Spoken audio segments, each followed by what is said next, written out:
Oh, what's up, Gary? You hiding under the chair there? I saw you. I don't know. I was just jamming out. That's all. You down there playing the drums? I'm just jamming out. Jamming out, huh? Jamming out. Woo! Very cool. Goose is number one. Did you see that? Is Goose? Nope, I don't see it. On the phone side? Yep. I saw him come in. Okay. I don't see him. So what he did, Gary, is he just saved himself $100 because he's going to give $100 every time to the person who's number one. So that way, he just saved himself all that money. Now you don't have to pay out. So and he was 22 minutes late last week, and he was going to have to pay a severe penalty. Yep. Look at that. And now he said he's been waiting since 6:30. He's been waiting since 6:30. Look at that. Yeah, you know who has been on since 6:30? Goose. And Al. Right. Al says, trying to beat Goose on here. Al, you did not. I don't think. No. Close. That's funny. That's funny. 7 o'clock on the dot. On the dot was Goose Lizzie with some thingies. Yeah. There's Doug Perry. Hi, Doug. Jim Lauer from Salina. What's up, Jim? Woo. And Al. And there's Mrs. Shannon Wise and her husband and her dog, I assume. Well, at least their dog, right? Yeah. Well, this could be. This might be Maverick. Tapping into Shannon's phone. Did you see? There's Jordan. What's up, Jordan? Rod, you froze up for just your froze. This is Rod.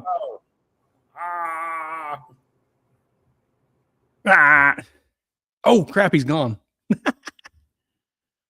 America Dragway. Hey guys, hello, Mid America Dragway. Larry Hunt. There's Rod. What's up? There's Rod. There he is. He's right there. Larry Hunt is in the house. Larry, did you end up getting a deer? I was thinking about you and the deer. If you got a deer yet? Videos out there that would correlate to Duck Dynasty. You out there, in the woods talking real silent. He kind of reminded me of Elmer Fudd. He's after the rabbit or something. You know what I mean? Hunting rabbit. Yeah, I killed a rabbit. There's Matt Ray. What's up, Matt Ray? Yeah. Did I see Jordan Campbell on there? Did you see? Yes, right there, Jordan Campbell. What's up, Jordan? Maybe it's wintertime and those Campbell guys will work on one of their 30 hot rods they got. I'm telling you, they could take a day and just work on one, pass it to the next, pass it to the next. Doug Perry says, welcome back, Rodney. I know. I had to jump on, jump off here. Yeah. Make sure I had no Wi-Fi issues. Hey, I had a panic moment with the pictures tonight. Did you? Remember I told you I had them all loaded up and formatted and fit for the show? Yeah. I did for sure. What I didn't do before I deleted them was load them into StreamYard. Yeah. So, are you serious? Yeah, when I get a batch, when I get a big batch done, I load them into StreamYard and then I go back and delete because then it keeps me from getting confused on where I'm at. I went into StreamYard and it's like, they're not here. And I had just deleted them. Like this was like 5:45. Dude. And about 5 minutes before that was when I deleted them. Yeah. So in a panic, I called Gavin. Gavin's my computer guy. Right. And IT to the rescue. Yeah, he didn't answer. So I hit old Chat GPT. How do you recover files from the recycle bin? Okay. And I learned something tonight. So I restored and got them all back, and it was all saved. So, whew. Nice. It's interesting that Larry didn't get a deer because they're all over the side of the road. All he's got to do is drive on 400. He can find one. They're just laying there sleeping. Yeah. Sometimes you might find one that wants to come out and see you. Yeah, wants to come out and give you a kiss. Yeah, Larry says no deer, just heartache. Yeah, there it is. There's Melissa Morrow. Good evening. Hi, Melissa. What's going on, Melissa? Al says I keep telling Larry Hunt that you have to bait your deer traps with corn. See? That's what the guys I work with, they do. They have these big feeders and they put corn and I don't know, whatever deer eat. Mm-hmm. Yep. Melissa says I had the funniest video of you telling Larry that. Man. Well, did you find your motor plate? You had to put an APB out on your motor plate. You got an engine back and getting it ready and look for your motor plate. I don't have an engine back, but I figured I better find this motor plate before I get an engine. Yeah. And man, I've got a couple hours invested in looking, and I found it. It was not here. It was not at Keith's. Right. Luckily, the painter guy sent me a picture a while back of the side of the car before very much sanding got done, and he was in the right position to see inside the car. Yep. And that darn thing was inside on the floorboard. Luckily, I could see it. It was in the car the whole time, wasn't it? It was in the car right where somebody left it. Yep. I don't know if it was me or who, but Mrs. Harper just sent 100 stars in. She sent some stars. Yeah. Well, I think that's $1. Them stars are a penny a piece, I think. Thank you, Mrs. Harper. Lock it in. Larry Hunt says Chat GPT now knows Gary had an old moment. Now AARP ads will run freely. Thanks, Chat GTP. That's right. We're getting some insurance coming in. Chat GPT has an amazing paint booth too. If y'all didn't know that. Oh my goodness! And speaking of, that red on that golf cart looks fantastic. Whew, it's amazing. It's amazing. That's a good little sneak peek there, and it's all done, ready to go.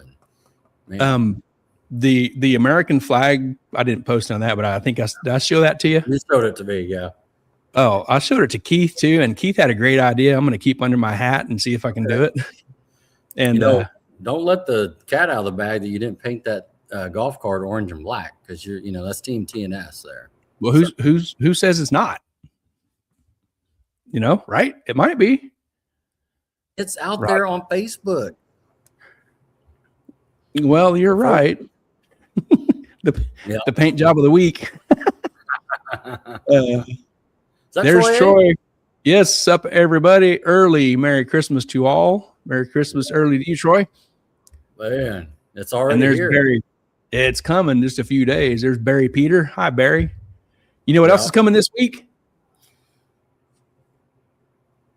Amazing weather. Yep, Santa Claus. Weather. 70 degrees. Up arrows on the temperature dial. My goodness. Man, what's it going to be like 65 to 70 degrees for 3 or 4 days? 73 on Christmas Day. That's enough to get the hot rod out of the garage. Go cruising. If any of us had a running car, we could go racing somewhere. I'm telling you. I don't think anybody I know has a running car.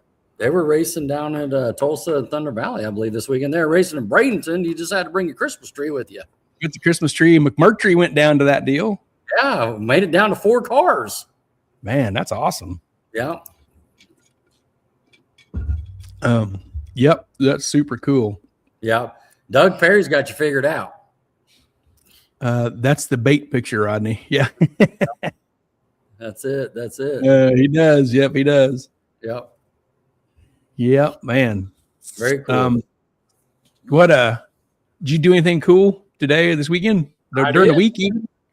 I went out and introduced Gary Putnam to Raising Cane's. So got his man, that was pretty good. Cherry broke on that deal. So a little review on that. The chicken, what do you call them? Chicken tenders, chicken strips, whatever. They were delicious. Mm. They have the good kind of French fries, like a crinkle fry. They are delicious. Yep. Their sweet tea is delicious. Mm-hmm. I only have one complaint. I know what it is. They don't have ranch dressing for those delicious chicken strips. Some ranch would have been awesome. Oh, that's funny. I like my ranch dressing and chicken strip. That's it. But whatever that sauce was, the cane sauce, it was good too. So yeah, no, it was good. You had honey mustard, right? Oh yeah, honey mustard on my stuff. We sneak over there. I'm not a honey mustarder guy. Yeah. I put that fuel tank back in. I got my fuel tank back in that you welded up. Got that back in. Got the tranny out. Going to freshen it up during the shutdown. Cool. Got my little overall kit for that. Ordered. I think the same day you did. We both ordered our fire systems back to back. Fire systems and seat belts. Yep. You ordered an addition to your belts, and I ordered full blown set. That's right. Yeah. I ordered the conversion kit that takes it from a 5-point to a 7-point. Yep. And as we learned from Tommy, 6-point belt was the rule this year. It's changing to 7-point next year. So I went ahead and ordered up the 7-point. There you go. Yep. And a 10-pound fire system. Yeah, that's going to be cool. I'm excited to get that in. So we'll get that kind of messing around during the break. Barry says he's having a Christmas Day motorcycle ride. That'd be a great day for a bike ride. Woo! I'm going to get the Mach 1 out. Barry, where you going, Barry, on your motorcycle ride? Your gas tank, don't lean on it. That tab might break off. Oh. Tab I welded. Oh, man. Don't lean on it. Got some pictures? Ready to go? You got some pictures. Let's we haven't done this for a little bit because I did some rearranging, but let's do this real quick. If you're on the YouTubes, go check out Heads Up Racing Gear and Hot Rod Podcast, our YouTube channel. Give it a like, subscribe, say something good or bad, doesn't matter. It all makes it work. So check it out. And while you're on the YouTubes goofing off, run over to my YouTube channel, Gary Putnam Racing, Welding and Fabrication. I got some stupid stuff, cool stuff, fun stuff, whatever kind of stuff. Just having some fun, having a good time on the YouTube side. YouTube is hard. YouTube is hard to do, man. Across the board, man, it's hard to find cool stuff to do. But as I get further on my car and it gets back here together, I'll have some more stuff happening over there. So, and speaking of the car, guess who I was hanging out with on was that Thursday? That was Friday. Thursday. Barry says, anywhere the wind take me. Nice. Throw it. Our marketing partners up there. What? Oh, Mrs. Harper says, I bite your friends to watch and subscribe to grow the channel. There's Mr. Robinson. What's up, Jim? Is that Topeka right there? Mr. Jim. Man. So, yeah. I went to Salina and I saw Mr. Mark Brown on Thursday, and he was doing some final checking on mock-up on my little engine, and a couple things needed a little adjustment. Some holes needed not reworked, but some holes needed whittled a little bigger on the oil pan with the studs and that kind of stuff to make everything work. And he said, this is why we do multiple mock-ups, to just get everything dialed in. And there you go. Yeah. After this was done on that day, the next day was Friday. He was going to have his guy wash everything up, and assembly will be very soon. So nice. Yep. Everything looked good. He liked what he saw. It was him and his guy was talking back and forth. He was recording info as Mark was telling him stuff, and they was writing stuff down. So nice. Yeah. Looking good, Hollywood.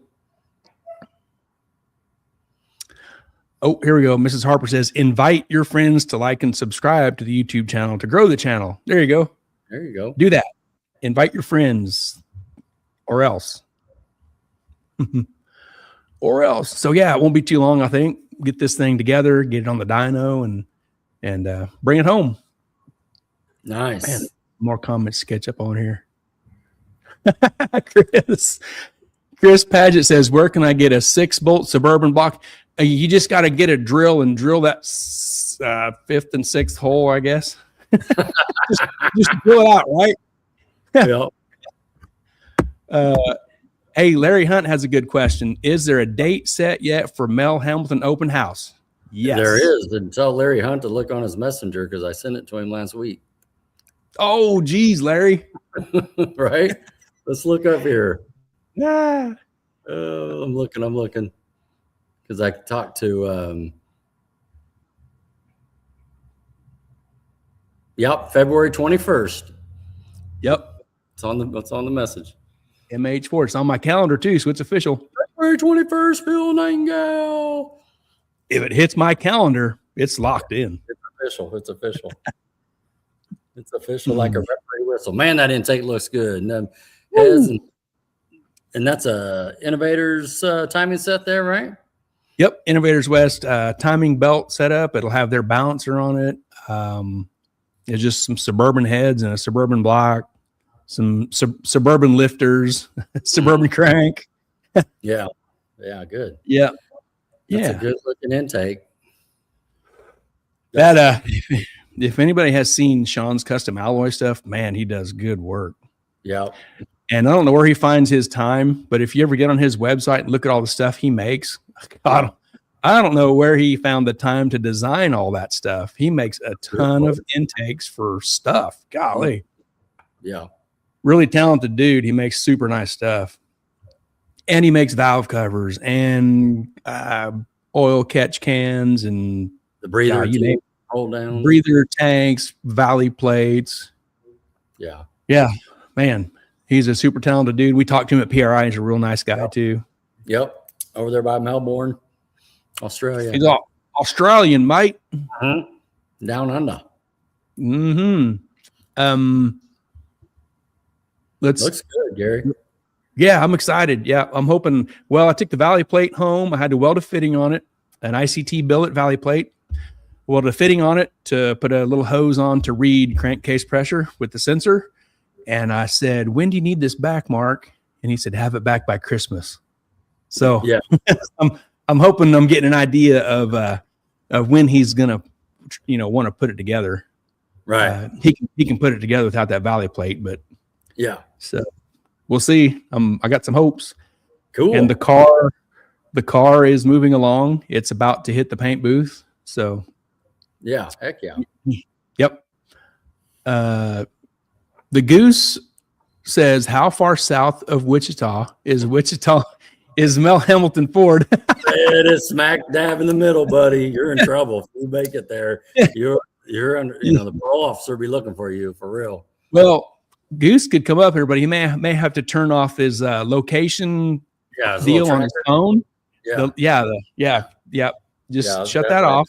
Nobody will know you'll be under the radar, off the grid. Off the grid. It'll be cool to see Al and Larry too when they come up. Yeah. Yep. What do you got there? Titans of 10.5, 2026? Titans of 10.5. We'll remind this every chance we get. It kicks off in Centerville, April 17th and 18th. We went there for the first time last year, had a great time. Really cool place, neat layout, got a lot of shade. If you want to be in the shade in the staging lanes, that's the place to go. Mid America Dragway, May 1st and 2nd. Flying H Drag Strip, May 29th, 30th. Mocan, August 7th and 8th. Tulsa Raceway Park, September 11th and 12th. Ozark Raceway Park, October 2nd and 3rd. Nice. So Centerville announced their IHRA this week, did they not? Yep, IHRA. They might already announced it. Yeah, I'm not sure. Get your you got time if you have dirty wheels to get them changed to nice, pretty, shiny wheels and make your car look better. Troy. Jim Robinson says that's aircraft industry type money right there. Look good.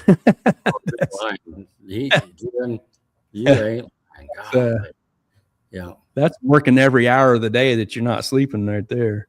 Yeah. Oh, Goose says can't go. No, it's within 100 miles. I think his tires will blow out on his truck as soon as he crossed over. I think the guy. Hey, what if we go kidnap Goose and bring him? Does that count? I don't want to be a part of that. It'd be against his will. So it's like he didn't want to come, but he got kidnapped. So all of his liens against him would be void, right? I don't know. That's tough. Sneak him in, sneak him out. You need to go over there and get your chair, and then he can sit in it while he's over. Put it in the back of the truck and put him in the bed chair. Troy says, I need to get that polished ring powder coated black. No, Troy, come on. Oh, man. Yeah, Mrs. Harper says Centerville signed IHRA, unsure of the previous sanction. Cool. IHRA is still putting out notifications of tracks signing on. Their feed just goes every day. They did every day. What are we doing? Yeah. One last little thing here before we get to our super duper awesome guest. But seeing this from Thunder Valley, just down the road at Oklahoma City, they have a little heads up deal. It's their PSRA shootout and index. The first Friday of the month, May through October. July, there's some fireworks. September is a Wally race. The classes, they have outlaw big tire, no dragsters, small tire shootout, weekend warrior, fastest streetcars in Oklahoma, rules pending. They have indexes, 8th mile, 470 to 580, and a 530 small tire. They have some quarter mile classes, 10-0, 11-0, 12-0, chip draw, no charge to enter the points. So plenty of small tire heads up stuff to attend. In our, it's easy drive to Oklahoma. So can't complain that there's nothing to do. This is something that Thunder Valley has done for a few years. I think this PSRA deal. Isn't that what we went to like back in probably 18? Remember a bunch of us from Wichita went in? Or maybe that was something else. I think it was something else, but it was definitely Thunder Valley. There was about 10 of them, like you said. Yeah, there's a bunch. Yeah. But no, it was golly, was that a streetcar takeover? I don't remember. But I don't think so. There was a ton of like 10 of us all on the road there on that. Yeah. There's a bunch. Yeah. Kendall and you and the Lovitts was there and Brett Birch and God, there was a bunch. Brian. Yep. The red convertible. There was a lot of cars. Check this out. Troy Aves need to get some 26-inch tires sometime and see how easy to stretch on an 11 1/4 rim. It should work, Troy. I think guys are using them on 12-inch or so tires, right? Don't you think? 12-inch rims, yeah. Yeah. Do it, Troy. Do it. Buy a set and find out. Kyle Swanson says, we are ready. Going to be a fun year. He is the injector guy down here. I sent him injectors too. You sent yours too, didn't you? You sent your stuff to Kyle? No, Rodney locked up. Oh, there you are. Hello. Yep. You know Kyle, don't you? I forget his. Yep. Send the injectors down there to him. Super fast turnaround. If you got some injectors to work on, he's the guy to send them to. There's Scott Linker. What's up? Hey, Scott. Troy says it was their small tire deal at the time. Yep. Yeah. Yeah, that was a good time. So yeah, just something else to do. There's plenty of things in the area. Yep. Doesn't say what the prep is on this deal, but that's always a question everybody asks. What's the prep? Yeah. But yeah. Right in the month. So yep. That's before we get to Chris, let's shout out to our partners. TNS Race Cars, Ultra Color Collision Repair, Titans of 10.5, the fastest small tire series in the Midwest, Mobile Recon, Mobile Detailing, Harry Street Carpet, and Sandlin Iron and Metal. And a super big shout out to Mid America Dragway. All these awesome, great partners in 2025 is coming to an end. This is our last show for 2025. And with that, at this comment, with that, we will bring in Mr. Chris Maybrier. Are you ready, Rod? I'm ready if you're ready. I'm ready. Let's do that. Let's do this. Let's make room for Chris. Mr. Chris. Hey, Chris. How's it going? Good, man. Woo. Thanks for coming on, man. This is great. Way to end the year, and the relationship we have with the Maybriers and the Harpers and, Gary Putnam's idea to start this is a little over 2 years ago, Putnam. And September 23. Yeah. Just 106 shows ago. Yeah. Would you have thought, Maybrier, when I came to your office and pitched you this idea to help us out? The first thought was, I think it's a fantastic idea.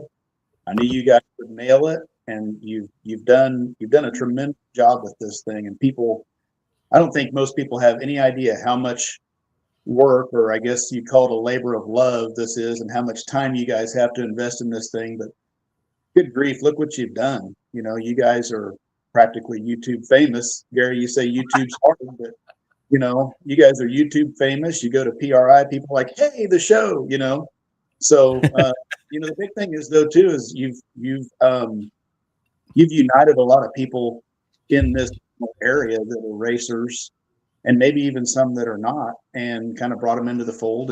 And I think it's fantastic. So I still stand by my original statement. I think it's a fantastic idea, and you guys continue to hit the nail on the head. Man, awesome. Thanks, man. Yeah.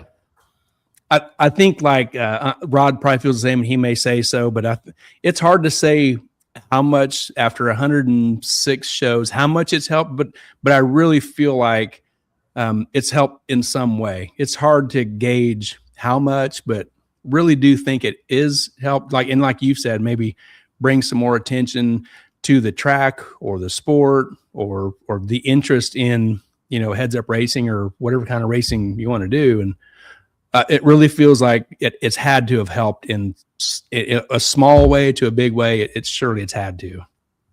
Well, it's brought a lot of people together, and it's created a sense of community within the racing family. I guess that's how I say it. And, everybody would like to belong to something. Right. And, look at how you guys have helped us so much. You partnered alongside with the Titans. Look at the, just the drawing thing. Look how big a deal that's become. Yeah, that's true. Yeah, it's all fun. So. Yeah, and that just kind of fell together on an accident, just having a good time.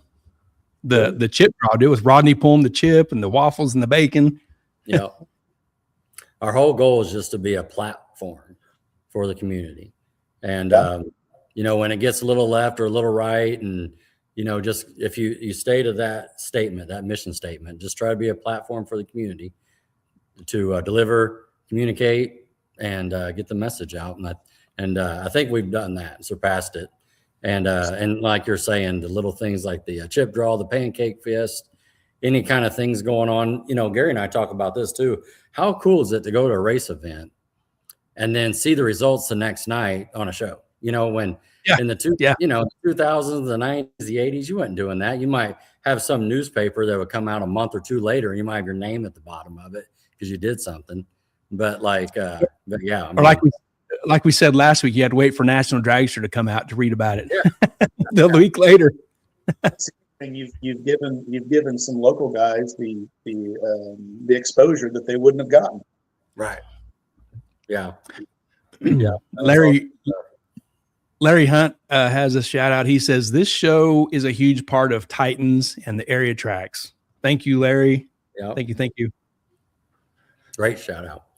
Well, thanks again, Chris, for coming on. Like you said, I could take it, or Gary and I could take it wherever we want. So I'm gonna start a little bit to the left. I know Gary has some pictures in the cube that you sent over via email, but we want to start with like the chronological order of the track and the time and everything. But I know everybody on the call here knows that we of the sale, and it'll change hands at the end of the year. And I already see new and great things going on the page. It seems like every day there's some sort of question or ticker or how's it going, a little update, which is fantastic. And to get interest and to get things going, and we'll kind of segue onto that. But let's just talk about it. Now, we had you on the show, Gary. I think Gary looked it up. Was he number 52 or something? What number was it? We made it to number 49, and we're like, number 50 is coming up. We need like somebody really awesome and special to celebrate number 50. And we picked you, Chris, and that was September 8th of 2024, number 50. Yeah. I recall that now. And the other thing, I played football from second grade until I was a senior. So I played for 10 years, and 50 was my number. So, there you go. Pro, because I couldn't throw a football over those mountains over there like Uncle Rico. So, Oh my goodness. No, good stuff. So what do you think? I mean, here in a few days, you won't have to worry about any kind of mail or email or questions from the track. How are you feeling about that? It's a bittersweet scenario. it's bitter because and before I start, I want to air out that, I may say you guys have me on here, but we had so much help, but that we appreciated. But the key word there is we. Yeah. It was a family affair. My dad, probably the biggest unsung hero of the whole thing. If he didn't have the seed money to start the project, who knows where it would be. And my wife, she jumped in and took over the concessions and the merch, and she's before this, she was a person that wouldn't typically go out and talk to people or put herself out there, and so it drug her out of her comfort zone, and she really enjoyed it. She enjoyed serving people and just meeting people, getting to know people, and so my dad, got to connect with a lot of the old fellas that we raced with for years down there, and same for me. So the people have made this thing just a tremendous thing. But I'm flattered that you guys bring me on here. But I'm merely just a representation of the family. It's not just me. It never was just me. And my mom, her health's not great. It was unfortunate that was the scenario, because she would have been in there, doing whatever right there with us. So. It's been a family affair from the start, and I just want to make sure of that, because I don't want to hog the attention out of this deal. So well said. That makes total sense. I forgot your question, so you're going to have to repeat that. I have no script, so I have nothing to follow.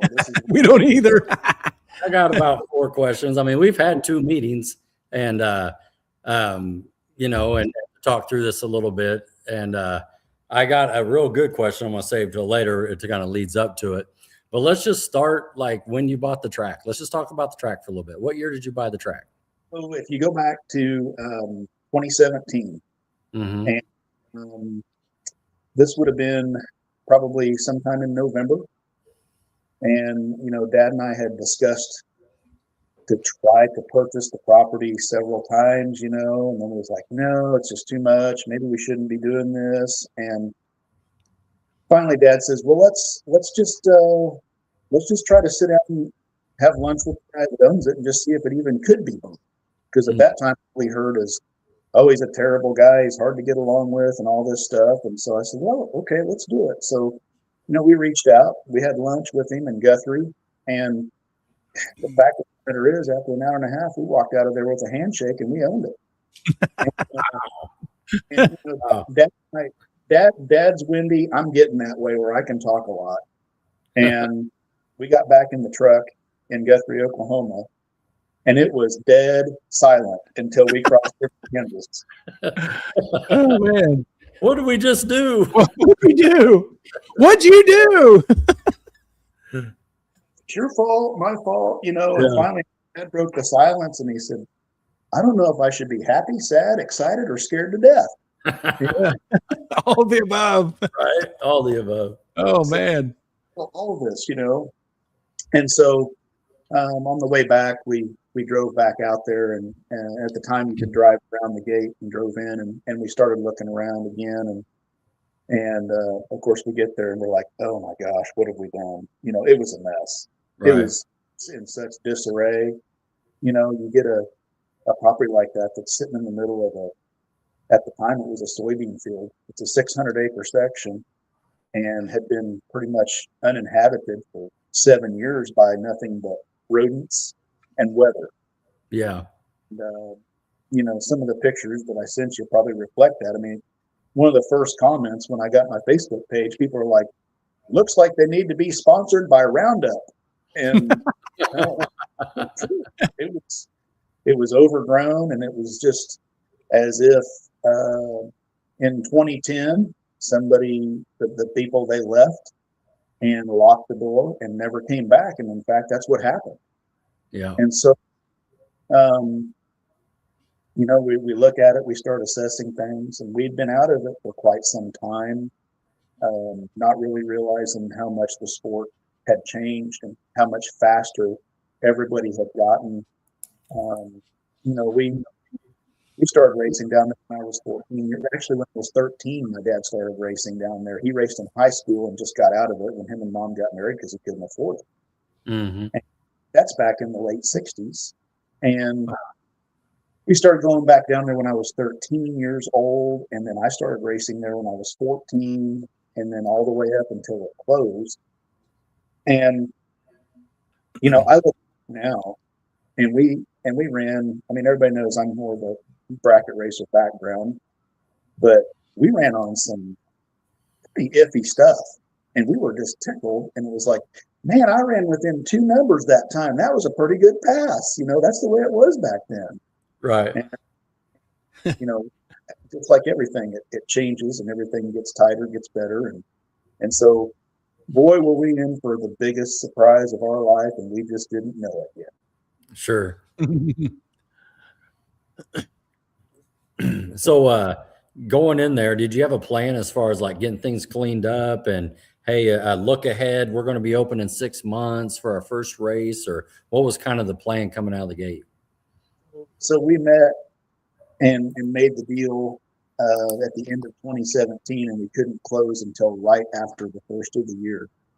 And I remember telling Dad, I said, well, this is great. That gives us a whole year to get this thing ready. And of course, if you know my dad, he never misses an opportunity. He goes, oh no, the last run, the Nostalgia Drags, that's in September. We'll be open for that. I was like, you really have lost your mind at this point. And if you fast forward, that was our opening weekend that year.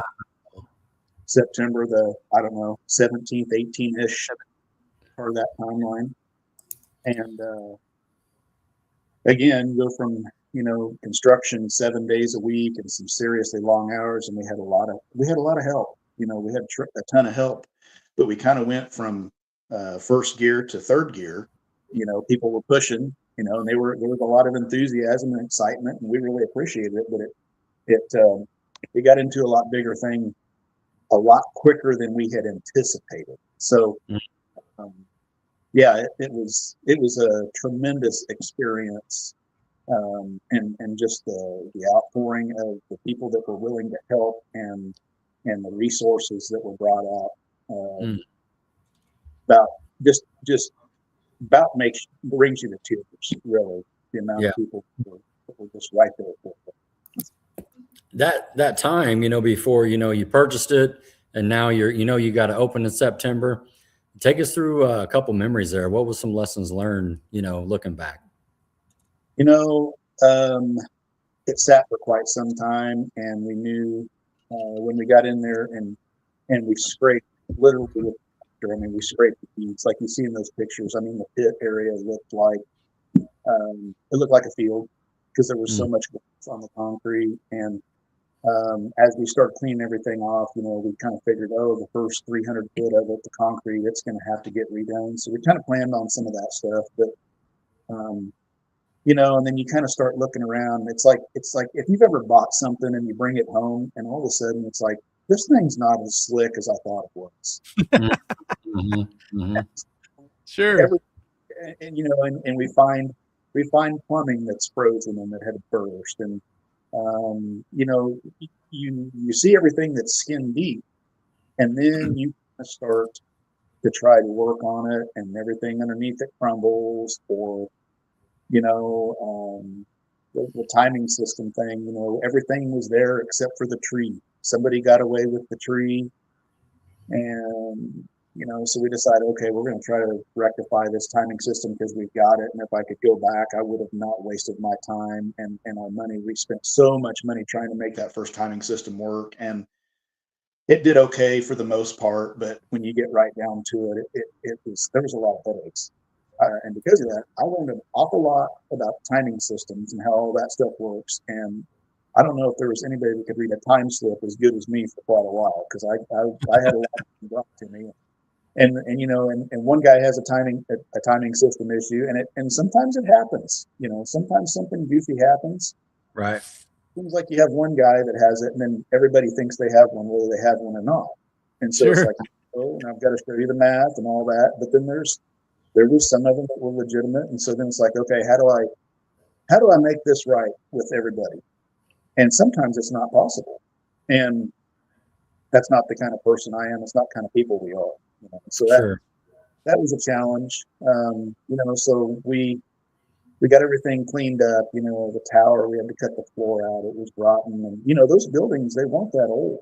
Those were put out there, and Jerry Wilson and Brian Wells had the track, and I mean, I helped build those buildings, and all the entry doors were rotten, and you know, and the tower in that picture still had, and I think it's still under the tower. Those were sheets of bulletproof plexiglass, and they're like a half-inch thick.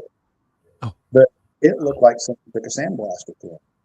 Oh wow! And I pulled those out. I put regular gas charged windows, picture windows in them, and you know, all the areas scraping with the bucket of the tractor. I mean, it was phenomenal. We would have just lit some of that stuff on fire if we didn't think it would have got away from us. Mhm. So into the concession stand area. My comment about somebody just closing the door and leaving. Well, they did, and they left the refrigerator and the freezer full of stuff too. Oh, So dang. this stuff had been in there for 7 years. woo! Oh, you haven't experienced anything like that, and I hope I never do again. You know, and so we gutted the whole concession area out, you know, and brought in new cabinets and everything, and try to make it usable and clean. And my wife, she's very, very clean. You know, you could every night when we get done racing, even if it was a 2-day race, you could eat off of the floor if you wanted. You know, get a fork and some spaghetti on. That's how clean she is. Mm-hmm. So we knew we had to have something nice in there for her to work with, and you know, we just tried to do the right thing, and eventually we got everything together, and we started running, and just the use of the facility and the vibration, you start finding other things that are falling apart, and the big for us was then the asphalt. So we got through the end of that year. We started in late September, and we got into at the end of the year, first of next year, cutting all the asphalt and putting down an HRA grade high limestone content asphalt. And you know, you just go from one thing to the next, and there's a lot of moving parts out there. It's multifaceted, and you try to keep up with. You take anything that's a safety issue, you do that first, and then you just do what you can to try to make it nice. And so did you end up opening for the last run as the first opening, and did that work out? Was that the date? It was, and you know, we were out there. You know, typically we would be open Friday, Saturday, Sunday, and you know, back in those days. And Friday it rained. Yeah. And I've never been so thankful for rain in my life, because we were not. We were out there in the rain, bolting down seats to the VIP bleachers still, and wow. And so we started letting people in, you know, to park the rigs and stuff like that. And so we technically opened on that Saturday. And the whole time we were doing this, we were thinking, man, I hope we're making the right decision, and hopefully people will support it. And Saturday came, and that place was packed. Good. That was my next question. Was it good? Oh yeah. And, yeah. You know, we were feeling pretty run over, you know, because it had been a pretty grueling deal, you know, and I don't think either my dad or myself had really grinned or smiled too much. And I remember I was standing behind the water box area, and you know, it's the bleachers are full, it's standing room only. Dad walks over to me and he puts his hand on my shoulder, and he smiles and just kind of shakes his head, and it's like, oh my gosh, Yeah. And it was just a tremendous feeling to have accomplished that. But like I said, we had a lot of help, and we're very grateful for that. Everybody got right behind us, and had it not been for that, it wouldn't have been possible. Right. Wow. What a feeling, all that work leading up to it, finally kick the doors open, not even a soft opening. And here we are up and running. Gary put up this picture here. Is this one of your first big updates? That is the story. So we tied into the Connex container that had been sitting there. It's like, well, we got this wall already. Let's just build on that, because we were like, wherever we can cut, wherever we can make this all work, And so, of course, that's where all the equipment gets stored nowadays. And at the same time we were doing that, we were cutting the water line. There's a water line that goes kind of underneath that building and straight across to the water box, and it was froze, and it was breaking in that concrete. And the concrete's 2 layers thick there, and we have our own concrete saw, we have our own jackhammer, and when you own those things, it's unfortunate for you, you're going to use them. You're going to work. Yeah, I don't know how many hammer drills I went through, drilling rebar, and oh my gosh, yeah, I don't think I could physically handle it anymore. Oh wow. Right. Yep. So you got that opening weekend, you did the last run, and so that's September, and that's late in the year. You got through the rest of the year. Did you already have thoughts in your mind, like for the winter coming, you want to do X for the next year? Did you have any of those thoughts? Honestly, at that point, Gary, the grocery list was still so long that right. We just got to keep doing. We got to keep doing. Until we'd been in there for another year, it got to a point where it's like, okay, now we need to focus on this, because really, the first few years, a lot of the stuff that we did, we wound up having to replace the scoreboards all at once, and I was like, oh crap, wow. Finally, Wow. And the timing system was one that it was like, man. And Dad and I had a lot of conversations about that, and because it was expensive, and I said, we have to do this. We have to do this, or we're just gonna have to stop, because it's such a pain with all the stuff, And we had, I don't know, might have sent you some pictures. We had the deal where the center of the starting line, the concrete had broken loose from the lanes, and the stage beams we finally figured out that they were moving. And so it was like, oh, we got to cut this out. We got to fix this. So that was one of the winter projects. And then just trying to accumulate more equipment, things that we could get a hold of to make life a little bit easier, and right. There was still a long list of things that I was hoping that we could buy, but it takes a lot. It takes a lot to operate on these things, and most people. But I tell you what, when we started, my dad would keep an eye on things during the week, and then I would come out there on the weekends, and I handled the social media part of it and the scheduling, ran the races and did all that stuff. But he and I butted heads on a lot of things, because he said, well, I'm the bean counter on this deal, and I'm trying to keep it under control. Well, I'm trying to run and of course now, the last few years, I transitioned into his role, and now I see it, I get it. But since I've done both sides of it, I was a little bit more like, yeah, but I've been in these shoes, but there's nothing like it. You've got you're in the entertainment industry, right? And you have a restaurant, you have a clothing store. You could list all kinds of stuff out there, and it's all within that one venue. Right. Yeah. Right. Larry has a funny comment here. Larry Hunt, he says, I always enjoy riding all the way down to the end of the pits and turning around and looking back toward the staging lanes and imagining huge airplanes landing. Huge airplanes landing. Such a cool place. That's great, Larry. That's great. Hey, Chris. Yeah. Didn't you actually have an airplane land there one year? Oh, yes. We did. Can you guys hear me okay? Because you're kind of cutting out on my end. I hear you. We can hear you. Yep.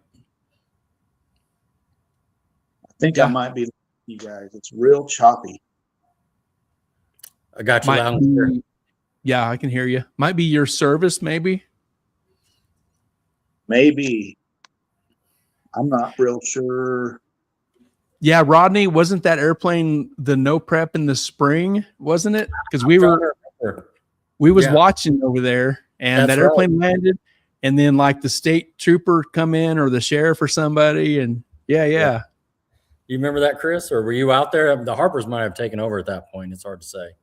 Wasn't down there, but they had a guy fly in and land and then take back off, and I don't think he really had permission to do so. And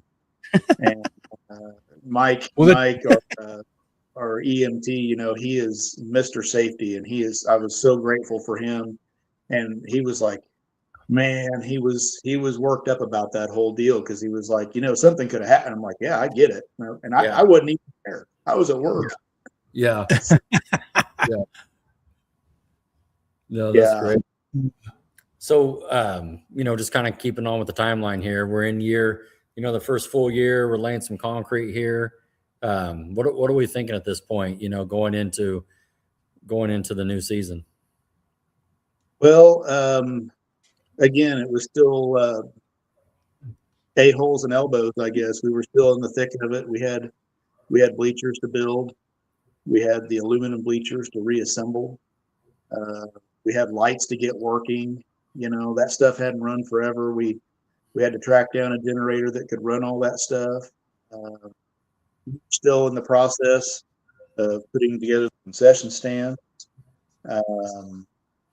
fixing stuff in the pit area that was in bad shape, and trying to widen the road coming in. It used to just be a 1-lane road that came in, and Dad and Jim Childs widened that thing out. And at the time, and I guess I should have mentioned this to start, you guys know that we named the concessions building. We named it Jonesy Hall, named it after Dennis Jones. And I can't say enough good about that guy. He was really a neat fella, and he had just retired when we purchased the track. Okay. And Dennis was out there.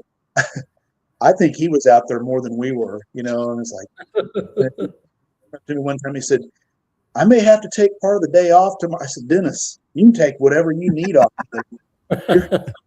We appreciate your help, but you take, you don't have to.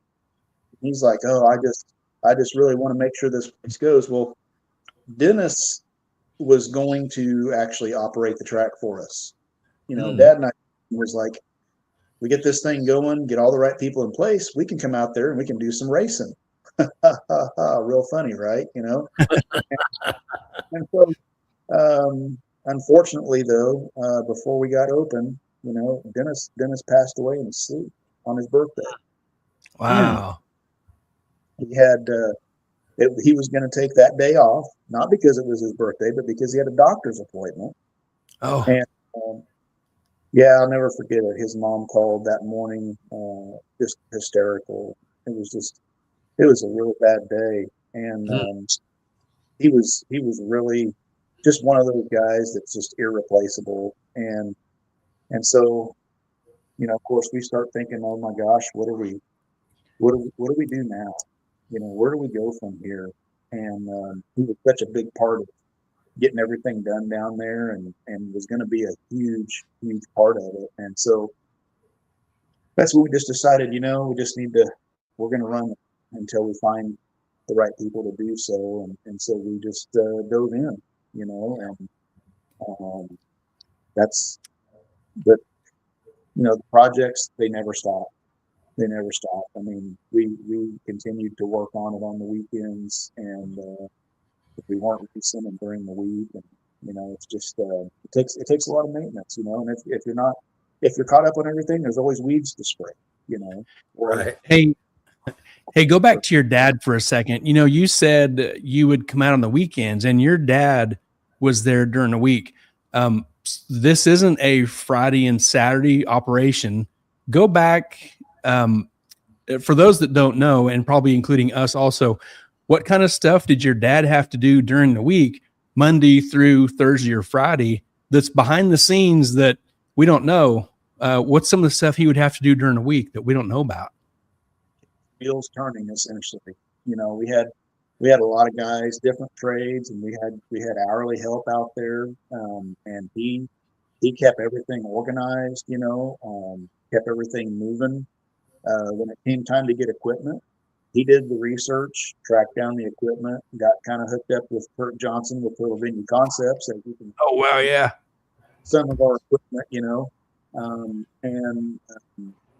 you know, track down the generator, did the legwork on the lights to see, okay, what do we need here, and then to track down more lights and telephone poles and pipe with the fence with and sucker rod. I mean, he was going and going and going and going, and he worked himself into two hip replacements and back surgery. And, man, so yeah, he put in a lot. That's why I just said he's really unsung hero in this thing, because he was out and then be out there during the weekends too. You know, so he was just a day a week person. So it wouldn't have been possible. And some of that behind the scenes stuff, we didn't realize, at least I don't know about Rodney, but on my end, when we got our relationship with Harper and leading up to our drag radio races, he was telling us the kind of work he was putting in starting on Monday and Tuesday, leading up to the radio race, all the work he would have to do. You know, it wasn't just show up on, you know, Friday, open the gate and let us race. Yeah. There's a lot involved in front of that. It's amazing. Something that the work starts. Well, it never starts. But, you know, you might get Monday, Tuesday, and part of Wednesday and not have to do anything. But, you know, for a radio race especially, when you're out there washing the track, then you're scraping, and then you start trying to put it all back together so that you have a race on the weekend. You know, so and when we were doing it, just much time to work. And so we'd be up there, you know, starting on Thursday night after work and start scraping. And how many times I put just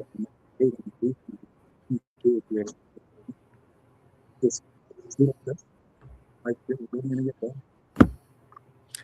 His audio is kind of choppy. Is that you're getting that, Rod? Yeah, I was sending you a text and I was asking you that question. You kind of choppy there on that last bit there, Chris. Wonder if you need to be closer to your phone, maybe. Try to close up. Whoa. There we go. Let's see here. Let me see if I can prop this dude up a little bit better. Maybe. That looks good. Hey, Gary, you want to read Troy's comment there? Yeah, I was headed there. Troy Aves says, I remember running at Arc City long ago when I first got the car at a Mopar event. The track was bad. It was amazing to watch the changes that took place at MAD after the Maybriers took over. Not only the track and facility, but the great attitude of all that worked there was always great. Made you feel like they genuinely wanted you there and were thankful you came instead of just expecting you to be there since you were local. Good statement, Troy. Thanks, Troy. Yeah, appreciate it. Thank you. Great picture here, the asphalt stuff. How long was it into before you did the covered bleachers? I remember that was a big improvement as well. That's that brainchild to have something like that, you know, that was kind of. He said one of these days, he said, if this place kills me, just name those bleachers after me. So, you know, I would call them the Jim Maybrier grandstands. You know, we never got the signage put up, but To begin with, that's that picture that you put up there. That's how they were, and just having the stadium seats is awesome. I mean, you're talking to a guy that's had 3 back surgeries. I hate sitting on bleacher. It is like punishment. And so we started bolting, and that was another idea that he came up with, and he tracked them down. They came up out of Texas, and those are not fun to install. Oh, golly. The only other place that I know of, I'm sure there's others, but that has a covered bleachers is Bowling Green. Right. I'm sure there's others, but that's a great feature to have some shade. That's where he got the idea. He went to an old Good Guys race or something down in that area and visited Von Gartlett's museum and all that stuff on that same trip. And I think that's where he came up with the idea. And I was like, sure. Yeah. Especially in the summer there, the sun setting there in the west, and just to have that coverage is very nice. It's the right lane come around real fast in the afternoon. That's right. We watched that. We had a bird's eye view on that. Keep an eye on that. Lane, it's going to get a little shade on. That's right. Oh yes. That's a little home secret there. Awesome. Well, is my audio better now, guys? Did that help what I just did? A little bit. Yeah. Okay. A little bit. Sorry. I'm a real good technology guy. But that's all right. Al with Titans at 10.5. Al, he says no one knows what goes into the track every week until they have personally done that job. Yeah. Right. Man. Chris, it really is. And so that was one of my questions that Al just kind of brought up. Everybody says like, no one knows what it takes to run a track, and that sort of thing. They act like they do. The things that come with it and everything in the background, and, like Gary mentioned before, just kind of going out there quite a bit, getting the relationship with you guys, getting the relationship with the Harpers. We're getting just probably a pinch of what it takes. But like, the behind the scenes, what are we talking about here? What's going on behind the scenes?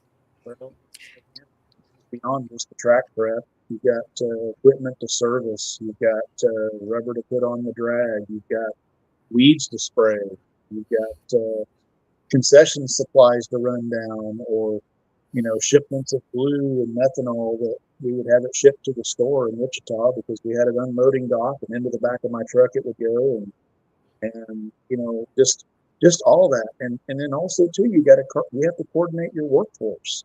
It takes a lot of people to win a race, and so you've got to have the right people, and but you don't need to have them all there at the same time.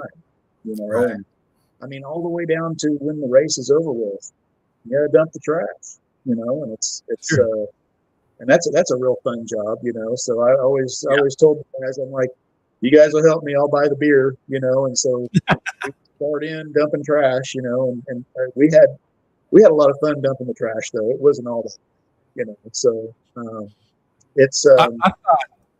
I thought we could all learn how to run a racetrack by reading Facebook. Is that not true? All the experts. Sometimes you see people post up there that says, "If I ran a racetrack by everyone on the internet," and I don't. Yes. I don't mean to be hateful or anything like that, but you're good. There's a tremendous misconception. I think a lot of people think, oh, it's hard work. No, it's capital HARD, and it will consume your time and a good part of your life, and so you better be ready for it, and you better have a passion for it, or you won't do it for very long, and you won't do it very well. Hey, you mentioned help and workers. How many does it take minimum for a good race day to pull everything off? How many employees does it take? Just with not counting the concessions area, you've got to have at least one or two at the gate. You've got to have realistically 2 or 3 in the water box. That's a grueling job, So you're up to 5. Somebody at the starting line is 6. Staging director 7, and then we always had somebody at the chute there where the curve is to help shoe cars in. So now you're at 8. You got to have an announcer. You got to have someone to run the planning system. You got to have at least an EMT or two. Gosh, I mean, and it's been a while since I've coordinated all that because the Harpers have been doing it. But you're about 12 so far. Got to have someone at the ticket shack. Yeah, taking money at the front gate. Couple up there signing the sheet, taking the money. 15 to 20, pretty easy, right? Yeah, for sure. You know, when you get in the concession, you know, that's part of why we put our kids to work. So we need people, your people, you need to come to work, you know. And so that's that, and that was great too to have the kids there. And you know, and my daughter Haley, she always sang the anthem, and I know I'm biased, but I don't think there's anybody that ever did as good as she did. And there you go. My oldest son Grant, he learned how to run the grill, and still today, I mean, he's cooking all the time. I mean, it made a chef. Awesome. Also, I was thinking about like the paperwork side of it with taxes and insurance and running points and you know, like a point system, a championship, a banquet. Man, there's not very many businesses that are only open a couple days a week, so it takes 5 days a week. And to your point, you know, when season ends, aside from just the stuff out there at the track that needs to be done, you do have the bookkeeping. You get the bookkeeping every week. You got to pay your people, you know, and you got to pay the racers, and you got to keep on top of that. It's a lot. It's a lot. And now I understand that side of it too, because I've been doing the taxes and all the bookkeeping and all that stuff that Dad used to do so much of. And it's a whole nother business. Yeah. Wow. Yeah. I'm going to catch Barry Peters' comment here real quick. Barry Peters says, I know it's early in the show, but I want to say thanks to Jim, Chris, and everyone that has helped get MAD to the place it is, and hope the new owners are able to carry it forward. Thank you, sir. Thank you. Everybody's always been so great and so supportive. Oh, here's another one I want to mention. Haley May, always an honor to sing out there at the best track. Love you, Daddy-O. Daddy-O. There we go. That's great. Louisiana visiting Quentin's family for Christmas. So cool. Love you too, kiddo. Nice. That's awesome. She's got a whole bunch of photos in her phone. So we had a kind of a tradition. Every time she'd get done singing the anthem, I always had to have my hug before we could start racing. So, and she would always put a picture of it. She's got hundreds of those photos, and they're all just terrific. Nice. You say you got a hug, Chris. You say you got a hug from from her. Time she sang the national anthem before we could start the race, we always had to have a hug before we could get started. Hey, Rod, do you remember you were strapped in your car, and you were maybe 1 or 2 cars behind the water box? Okay. It's one of the, Harpers are in charge. So once in a while, Chris could make it out. Yeah. So I walk up to the starting line. I walk to the water box, and I think it was a Titans race because Chris was at the water box area talking with Al or Larry. I forget which one. Okay. And I hadn't seen Chris for a while. I kind of butted in, shook his hand, give Chris a hug, and we went on. And afterwards, got back to your pit, and it's like, hey, Chris is here, and I gave him a hug, and you were like, oh man, you got a hug from Chris? And it's like, yeah, I got a hug from Chris, and you didn't. Yeah. Dude, it was great to see you at the track when you would come out. Well, I appreciate it. To begin with, and I might be jumping ahead a little bit.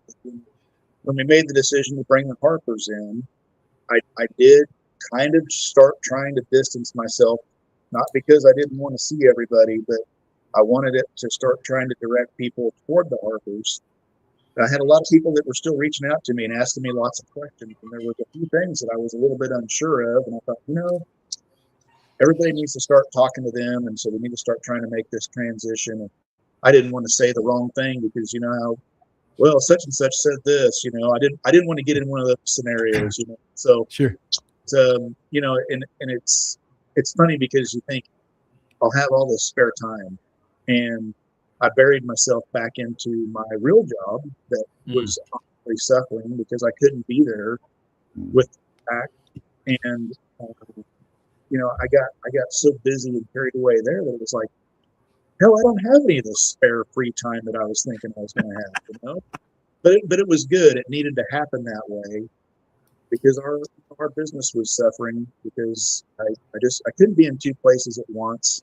Right. And you think your head's in it, but honestly, it divided me so much that I don't feel like I did a great job at either place as if I could just focus on one thing. Yeah. Right. Wow.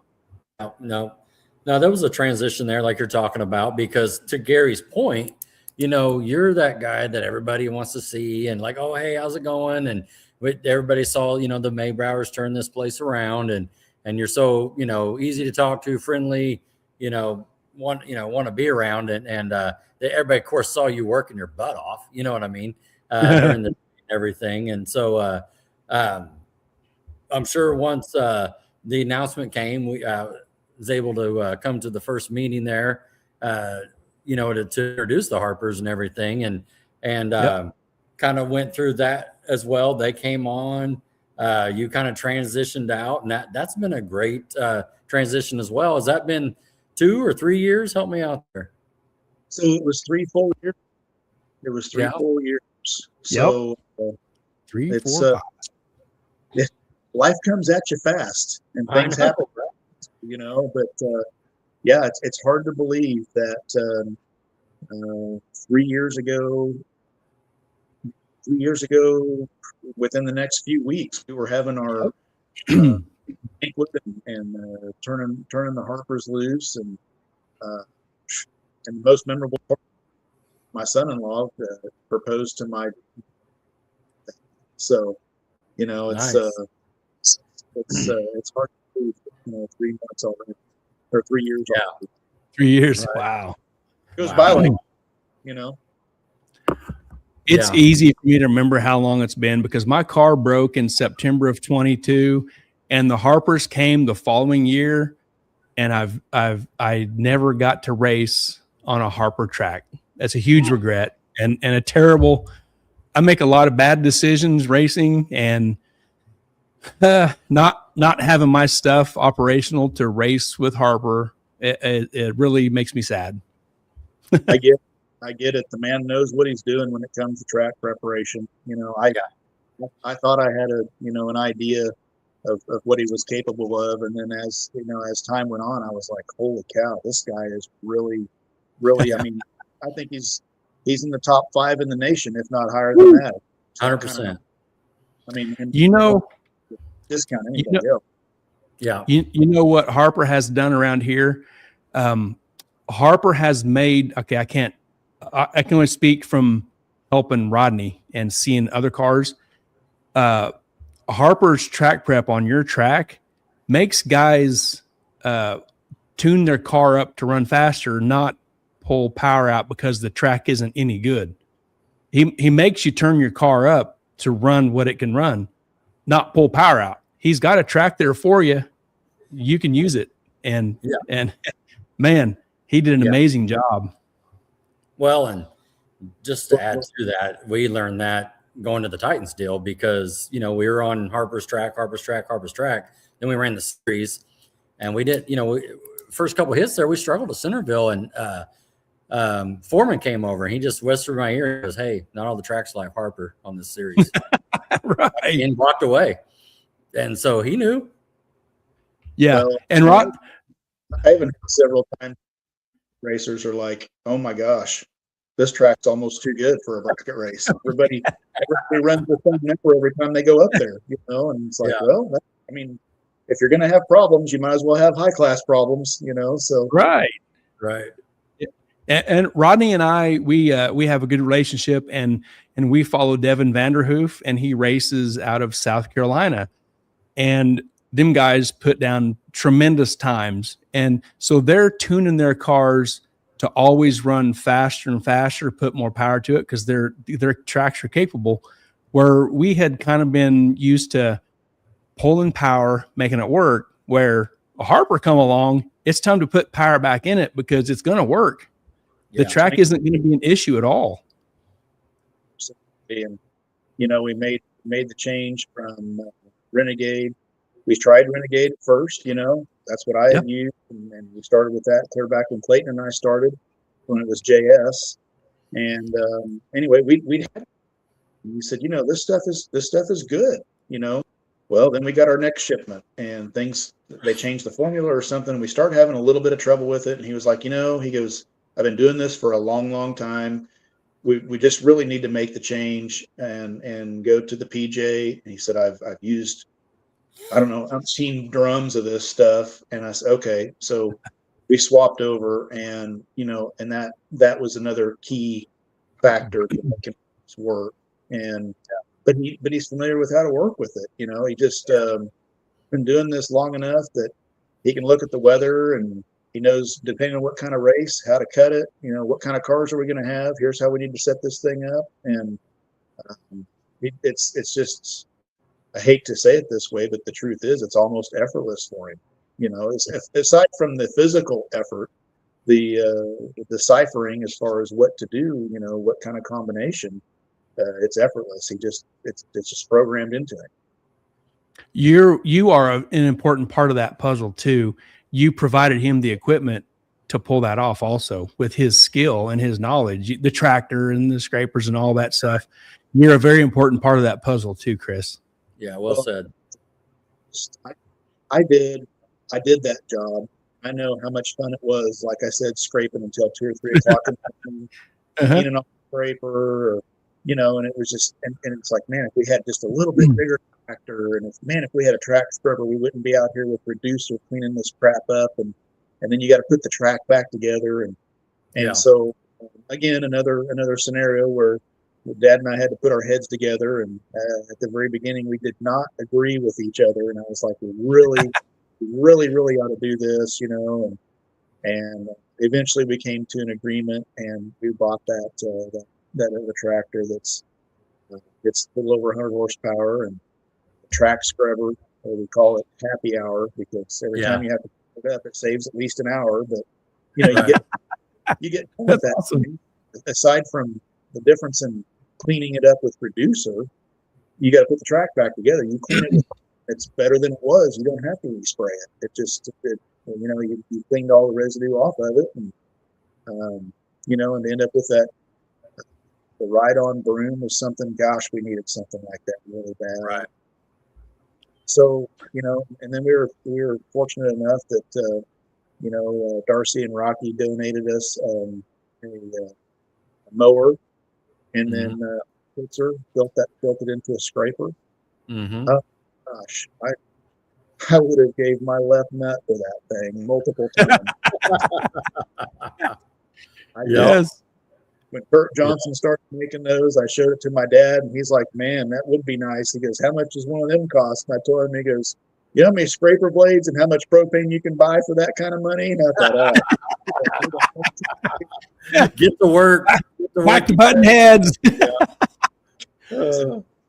Let's catch a couple comments here. Clayton Boyer says lots of long days and nights, but also lots of memories. Yeah. Ron Hay says, I will always appreciate Chris. His hospitality and encouragement brought Hunter Hay into the sport. Then the Harpers encouraged him to be better. Thanks again, Chris and Maybrier family. Nice. And Mrs. Harper says, if the Maybriers hadn't given the support and the tools to do the job, Harper would have been frustrated with the results every week. You don't want a frustrated Harper for sure. No, not for long anyway. No. They just find a way, and and we've grown to really love them. They're just great people, and we wish them the best. I don't want to see them leave the territory. I don't know what they're doing right now. I don't know for sure. It's still a little up in the air, but sure, it'll all work out. Mm-hmm. Hey, so Clayton opened the door, so I got my list here. So here we go. And this is a put you on the spot moment. So best memory. Okay. Honestly, and I should have sent you a picture of it. Oh, the first pass going down the track, and there's a photo. I'd have to find it. Of he and I standing up there at the starting line, because we'd been out there with gold dust and dragging, trying to get a little bit of color on that brand new concrete. And we put a lot of evenings into just trying to get a little bit of sticky out there. And the two of us are standing there facing down track, and one lane is Rick George, and in the other lane Justin Pruitt. And Rick in his dad's old Dodge, and Pruitt's in his Mustang. And so for as far as a memory with the two of us, that has to be it. That was the culmination of everything, or maybe the start of everything, I guess. Depends on how you want to look at that. Sure. No, great answer. Absolutely nothing about the track prep business at all. And Clayton taught me a lot. And he's very knowledgeable. He's a hard worker, and he always just wanted to put together a good surface for everybody. And he's one of those guys too. You go out there, you think, oh, I'm just going to lean on a scraper and just take a torch and just scrape. It's not. It takes a little more finesse than that. You could screw it up worse by trying to scrape it, and that guy could be like, I'm gonna try to save some of this, and that guy could peel off like a skin thickness of rubber off of it like I had never seen. And the scraper that we had, it wasn't that great, so he did a hell of a job. He did a great job. Here's a comment from Donnie Bethauser. I learned things from Harper that never knew was a thing, and I started working at that track when Chris was the world's oldest 16-year-old in 1992. What's going on there? Right behind that. So, okay, you got to rewind quite a ways. 14 years, and I told you I started racing when I was 14. So I guess I'm the statute of limitations. I let the cat out of the bag finally, and. My mom and dad got me started when I was 14, and I think they were trying to keep me out of trouble, and it worked. And so, built this foot brake Camaro. It ran, mid to high 12s, depending on the air. And Dad brings me out there, and Richard Dowler had the track at the time, and Richard's like, "You can't do that. He's too young." And Dad goes, "Oh, why don't you start a high school class?" Okay, so Richard starts a high school class, and week after week, it's me and this other fella in his dad's Corvette. Mm-hmm. And I've got a car with slicks on it, and sorry, whoever you were, man, I'm sorry, but man, I beat him every weekend like a scalded dog. And you know what happened? You just quit showing up. That's no fun, Right. Would show up, and so Dad's like, "Well, there's nobody for him to race. Why don't you let him run in bracket 2?" Back then we had bracket 1 and bracket 2, and so he let me start running there. But the whole deal was I was too young to start with, so he said, "Just fill it out that he's 16 years old." So I was 16, and the next year I was 16, and then finally I really was 16. So thank you. I was, and then when I finally did turn 16 years old, it might have even been before that. Richard Dowler had a guy announcing Gary James. I don't know if you guys were around at that timeline, but Gary James was a little short guy, hilarious. And so I was up there to the water box. And it was, "Oh, it's Chris Maybrier at Oxford, the oldest 16-year-old, and you can hear it in the background. So yeah, that's that whole story. That's where this addiction started. That is so funny. Hey, Clayton Boyer has another comment. Rodney, Chris, you probably remember this too. I think this was the LSX versus World race. Clayton says, but there was that one time, and I think this is the Gold Dust. This refers to Gold Dust, I think. So that was the Halloween race. Was it the Halloween race? Okay. Yeah. That's the way it goes. You learn and you move on, and it's really hard to fault somebody for going out there and trying to do something to make something better. He tried to make it better, right? surface was going away and you just didn't do anything. And we had a good surface and it was working. And he was like, man, I'm going to go out there and I'm going to really turn this surface up. And I'm like, right on, let's do it. Let's get, and it totally backfired. And it's like, oh, this is another one of those, what do we do moments? And, and so we called a meeting in the back of the staging lanes and it's like, hey guys, we miscalculated, we messed up, and so we came up with the second chance race. And I think that's when the idea down there for us started for the second chance race deal. Right. So bad. We came up with a new concept. It was a shitty deal to get there, but we came up with a new concept and we used it, so. Around. Yeah. Mid America Dragway makes a comment and says the Maybrier family built a legacy, breathing life back into the track with phenomenal transformation throughout the years, with a great crew and community of racers, fans, and sponsors. There you go. Well said. Well said.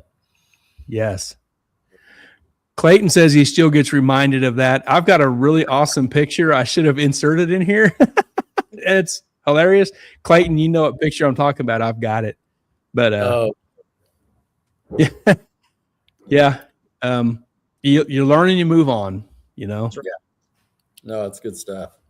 Cool place to live, but a terrible place to live. So learn your lesson and move on. Yep. That's how I operate. I got to do a lot of wrong things before I do right things. So that's the way it goes. Chris, let's pivot towards the flag. The flag was a new thing out front there. And I know there's a good story behind that. How the donation came on that. Talk about that for a minute. So Larry Barnes has been a big booster for us for years, and just a sweetheart of a guy. He's got all kinds of little cool toys, and him and my dad got acquainted first off, and then I got to know him pretty well. And we have our flag that we would put up, right there in the starting line in the water box. But he came to my dad and he said, hey, I would like to donate something to you. And he said, I've done this before for other places, but he said, it starts explaining this great big flagpole and this huge flag. And so Larry set that whole thing up, ordered it for us, and brought it out. And him and Dad, and I'm pretty sure Justin Spielman. And geez, forgive me if I'm missing somebody that helped. I hate to say that, but if I did, I'm sorry. And those guys set that tremendously huge flagpole for that great big flag. And man, I tell you what, when you're going down the highway and that thing's sailing out there, there's not a prettier sight. Yeah, agree. Yeah, I just appreciate that. All the patriotism out there. That's how you felt, with the national anthem, the prayer, the, let's race. It was a nice touch. I saw that, it was done. I want to touch on that as well. We're West, and that's how we roll, and it's just the right way. We did the national anthem. We employed a lot of veterans and have a tremendous respect for what veterans in the military does, and son-in-laws in the Air Force. And at one point, and back when Kenny was working there, I said, Kenny, we really ought to be saying some kind of a prayer. What we do out here is dangerous for the people that are racing and the people that are working here. And so we'd ask the Lord's guidance that give us a little bit more of a shield. And so we started that, and it was very well received, thankfully. And even if it wasn't, we would have kept doing it anyway. Right. But I was glad that everybody there's a lot of people that were really, really happy to see us do that. So yeah, no, well done. No, just talking through this too. I know Gary's got a couple more pictures he gets back from going. But let's pivot to another spot here. We've talked a couple times at lunch, and then even how I remember the conversation. You were talking about the community, and I was getting the vibe that you were just going through this big sale and this whole it's bittersweet. And I talked to you too about going, if you were going to head over to the practice tree race. Remember that? You going to the practice tree race because that's coming up, in January. And you just, you're kind of, I don't know. We'll see. I just don't, don't know if I have time or that sort of thing. But I just wanted you to know that, even though, you're transitioning over, the community just appreciates everything you've done. They, it's been a great, I think 9 years, if you will. And we look forward to Goose coming in and doing great things as well. But, just my moment to say, thank you. Hats off to you. Got a lot of great memories out there of racing and having a great time making memories, and lucky enough to find the winner's circle a couple times. And, it's just well run organization. And when Gary and I travel out, we brag about MAD, and it's because we can. Like we don't have to brag about it. You know what I mean? We brag about it to get people to come to MAD, because we know that, we can put our, put up or shut up, if you will. It's going to be a great event. They come to MAD. So we're not over here like, oh, where do you guys race out of? We say, oh man, we proudly say we race at MAD. You ought to come down, come to this race, come to this race. Even when I'm at work, people know that I race, and same with Troy, and like, well, when's your big event? And we're always promoting that. And so it's just your hard work has able us to do that, where we can brag on that to bring people to MAD. You know what I mean? Does that make sense? I really appreciate that. And like I said, we tried to look at it like, we were racers too. So, if we were rolling through the gate, or if we were here, what would we expect? What would we anticipate? What would we like? Yeah. And so that's the angle that we looked at. And all the way up through, we hired Harper's to take over, and I feel like they've done the same, and they've done a very, very good job, very professional, and very very organized and meticulous on how they do things. There's so many things like, well, why have you ever tried this? And I'm thinking, oh my gosh, why didn't I think of that? And, it's like you get a tunnel vision, and they had some great ideas that helped us expand, Yeah. And we got more people on the property, and so my hat's also off to them. They worked really hard and did a tremendous job. And if we hadn't got this sale thing going, I wouldn't want anybody else running it for me, because we got to where Harper or Gary might call and say, hey, I want to bounce something off of you, and it got to where we were thinking alike. It's like, I thought about that the other day too, and I think that's a great idea. Or, hey, did you think about doing? Yeah, I was actually just thinking about that. It's like, oh gosh, this is getting scary, Right. You start finishing each other's sentences, were you? Yeah. So, and now we're going to transition into a different scenario, and I'm going to, myself and my family, we're going to transition out of our roles. Yep. And still, I know I've been talking about it. I still have all my racing stuff, but guys, I just haven't had the time to do it. And so, there'd be a scenario that we may be able to get a chance to get back on the track too, and come out and play with you guys. We just come out there and blend in with everybody else and just enjoy it. Want to have fun. Yeah. That was a question I was going to have for you, is if we would get to see you out just relaxed, having a good time, getting to do some racing, whatever style of racing you like to do, and just hanging with your buddies, having a good time. That's what me and Rod do. We have fun before anything. And you deserve that too, Chris, to have a good time, and your passion of racing, and hope we get to see you race. Well, I appreciate it. And, and even my dad dug his fire suit out the other day to see if he could. Oh, really? I thought, well, that's because that's what we used to do.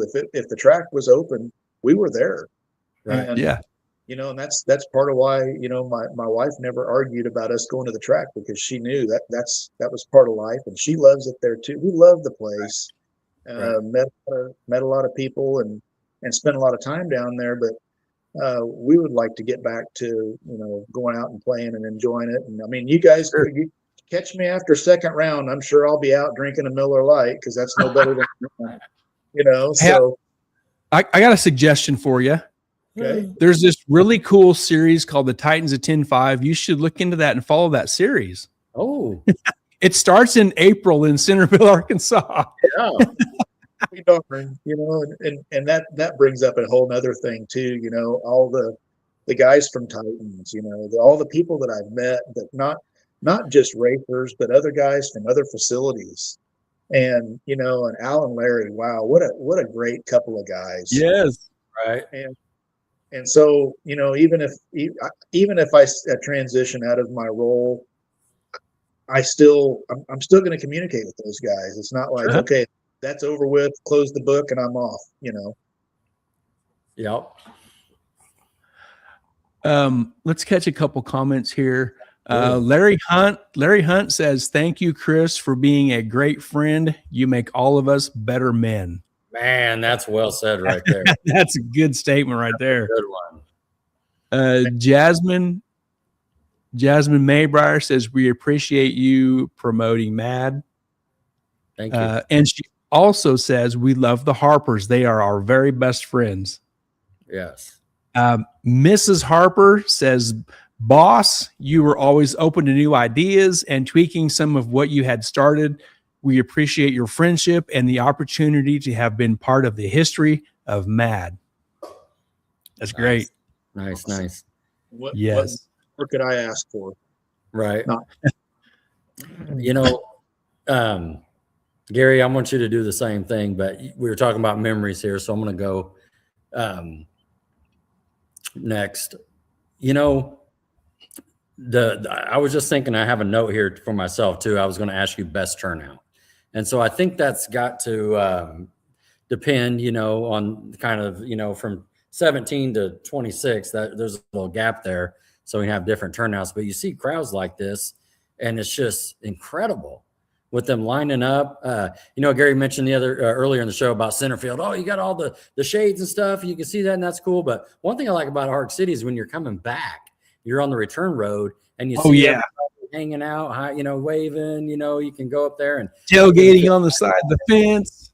Almost fives on the way back. Yeah, you can. Or if you want to stick something in your car and give it to a little kid or something, it's just right there. And I have a toss up with my best turnout moment is I would have to say it's the Danny Davis race where Carpenter and Devin were in the final, or the last one of the last nostalgia races where you put on a small tire shootout, and I believe it might have been like the Harper's first year or something like that. Might have been their second year, but I go back and forth for turnouts because I know on my feed I see me doing a burnout on the right lane and it's just freaking packed. So, yeah. What's your thought, Gary? Yeah, the nostalgia, the Friday night or Saturday night. One of them might be the same that you're talking about, Rod.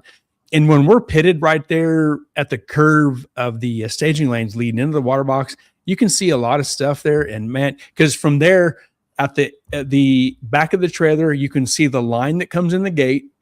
You can see down the staging lanes, the line of the cars and staging lanes. You can see the crowd on both sides. And like Rod said, when you come up the return road, the tailgaters along there, like that whole package just has an enormous, tremendous vibe. And that's an amazing feeling and experience to see all that. I wish every race was like that. It's so cool. Yeah. Everybody to run in front of a crowd, and you hear them hollering, and it's definitely adds to the whole spark. Yeah. And Rod already just said it. The tailgaters along that fence is one of the coolest things because they're really close to the fence. There's a ton of people. There's little kids. There's adults. There's tents. There's barbecues. There's people hanging out, and they're cheering. They're pointing. They're high. They'd high five you if you could. That fence is the coolest. It's an awesome experience. It's so cool.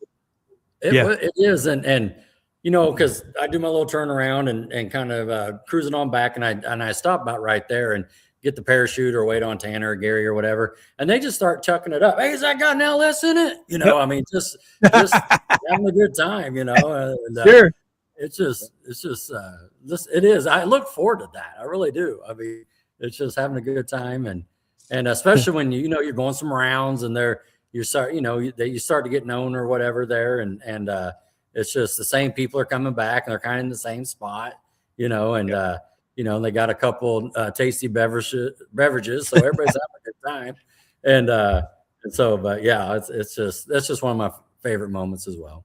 Well, you know, I can, to add to that, you know, I've had people come up to me and they just tell me, or they ask me this question, like, how do you guys create that vibe that you guys have there? Everybody's just so chill. Even the people that are rotating, the racers, everybody. What are you doing for that? And I said, it's not us. It's been that way since I was a kid. I got an answer.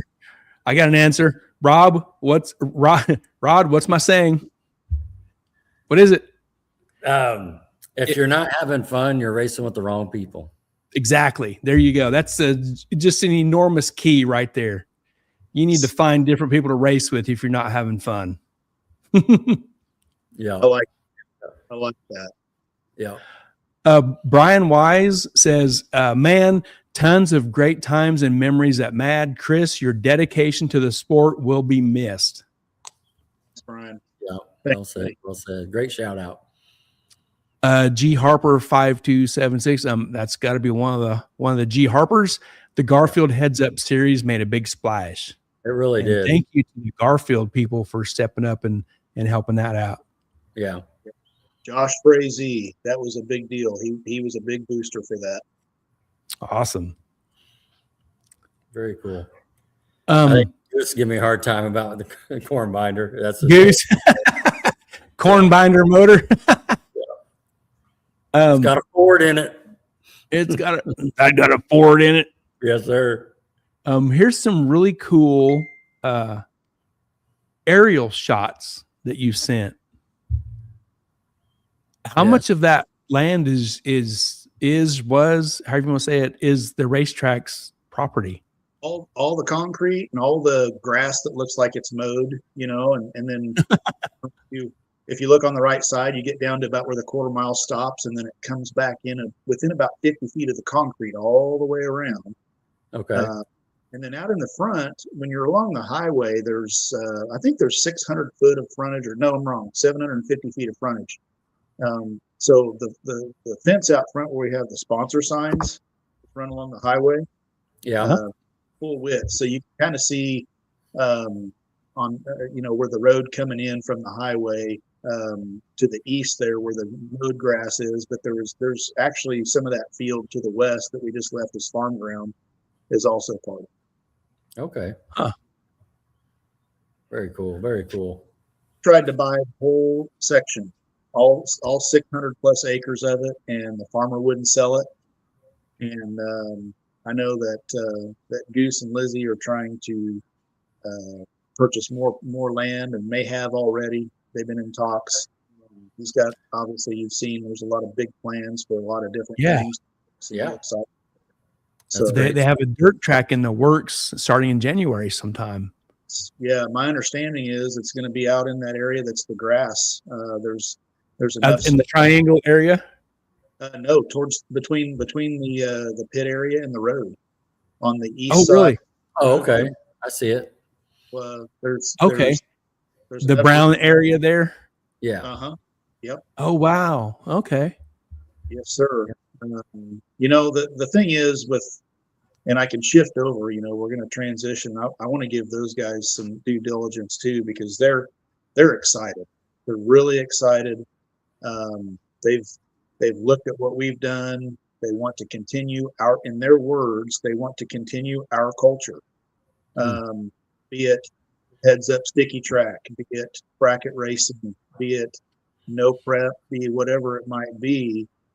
So there's a lot of rumors out there that I feel like probably need to be dispelled. And I'm not gonna steal their thunder, but I think everybody just give them a chance to get their feet on the ground and get this thing to going. there's going to be a little bit of something for everybody. But something that I learned a long time ago, collecting information from guys like Richard Dowler, Dave Dawkins, Jerry Wilson, Bill and David Woods, all the people that had the track lease before we bought the property and operated it. They're like, you can't race every weekend like you used to be able to, because you will run people out of money. The flip side of that is, if the track is not open, you cannot generate any revenue. And so there's going to be some other types of racing and other types of motorsports that are going to happen on the property. And it's going to create an ability to be there more often and be open more often. And, basically, guys, people have to understand that's what it boils down to, is revenue. You got to have revenue to make these things work. And it's real expensive to swing the gate open. I mean, at one time, depending on what kind of race we were having, I knew what it cost me to swing that gate open the morning before we opened.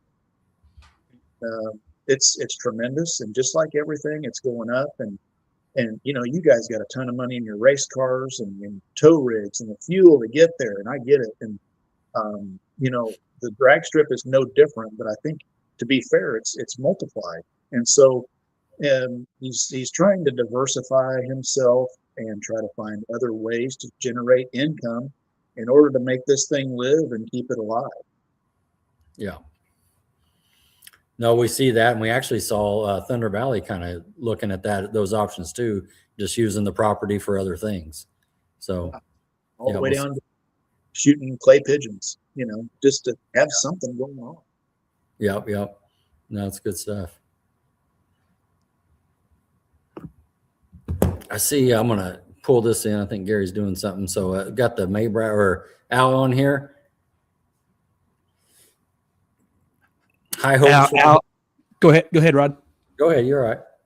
Oh, Clayton sent me a couple of pictures, and we'll pull them up here in a second. It's really cool. Al says, high hopes for the new regime, but it will be different without the Maybriers and the Harpers. We'll miss seeing you guys when Titans come to town, unless Chris comes to race, right? You'll have a little harder time than that just to get rid of me. Good. That's good. Yeah, That's Clayton says, I sent you a couple pictures, Gary, and that's what I was doing. If it looked like I was stroking out over here, I was grabbing these. And I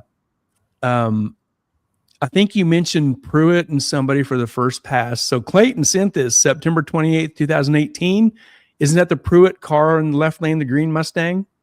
Went down that track. That is it right there. So cool. awesome. I love that picture.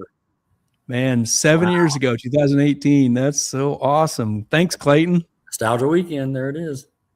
September 28th. I said 18th. I was off a little bit, but yeah, that's it. Man, you were close. Clayton also sent this. I think this wasn't this the Carpenter? Yep. Right? Yeah. Carpenter in the left lane, Devin in the right lane. Yeah, that's just crazy. So what year was that? Like 19 or 20? 19? I think it was 20 or 21, actually. Clayton might remember. 432 and 449. That was from Outlaw Cars. Yeah, I mean, I was thinking the same thing. It's Look what Harper has done. Look how Harper ruined that. But yeah, it just shows you how much the heads up world has stepped up. But yeah, this is a great picture here. That was a great night. Holy cow! Oh man, yeah, dude. And that there were some hitters in town at that race. Derek Kelly and God, there was some big hitters come to this for that $10,000 payout. Carper came all the way from Minnesota. Then the year before, you had Morris Swindle come down. I mean, yeah, 10,000 to win. They wasn't playing around. Man, Devin in the Silver Bullet. Good time. Yeah, good times. Cool. How would you go ahead, Gary? You got any other photos? Yeah, man, this was quite a deal. Do you remember I don't remember what year it was, 2 years ago, maybe the Heat did a major buckling job on the track. Tell us how bad this was. Well, The damage was almost as bad as the heart attack that it caused me when I saw it. Father's Day weekend, don't worry about it. Just don't worry about it. I'm down to 27%. My wife was trying to hook me up here. Sure. I had just gotten to where I could start doing some stuff after I had my spinal fusion surgery.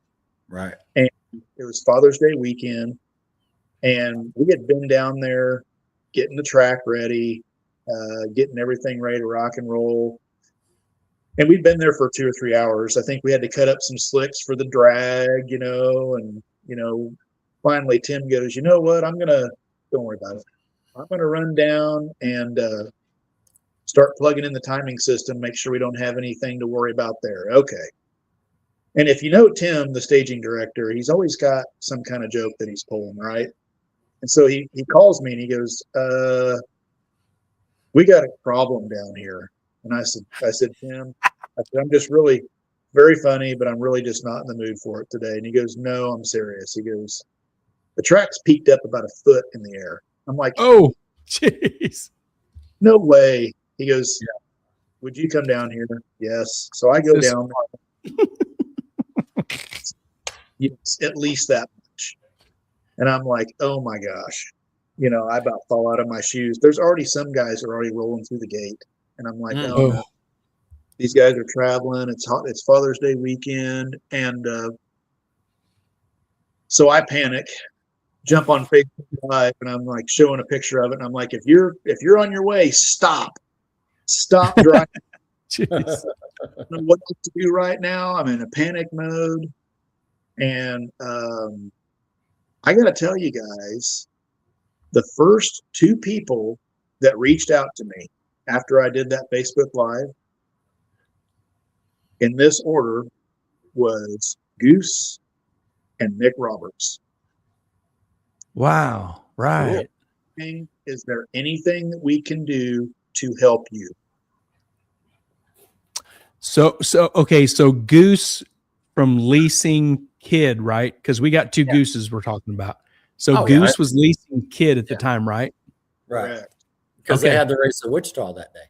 Yeah. So I was like, oh my, and I'm thinking, oh man, I don't know what to do. And then I look up towards the entry and there's more trailers coming in. I'm like, dang it, these guys, it's Father's Day weekend. These guys have traveled. They want to race. Right. We moved the race up there to their facility, started a little bit later. We still had a good turnout. I think we put on a good race. And I'm forever thankful for that. They did not have to do that.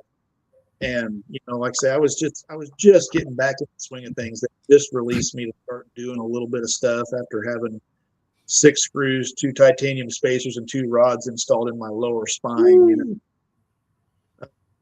Yeah, that was a crazy day. And what we didn't realize, we had done a bunch of dirt work to divert the water away from the track when we built it. Well, before we got a bunch of grass growing, or evidently at some point it washed back in and it was running the moisture back under the track, unbeknownst to us. Sure. And it was good and hot and humid that day, and kaboom, that thing just blew.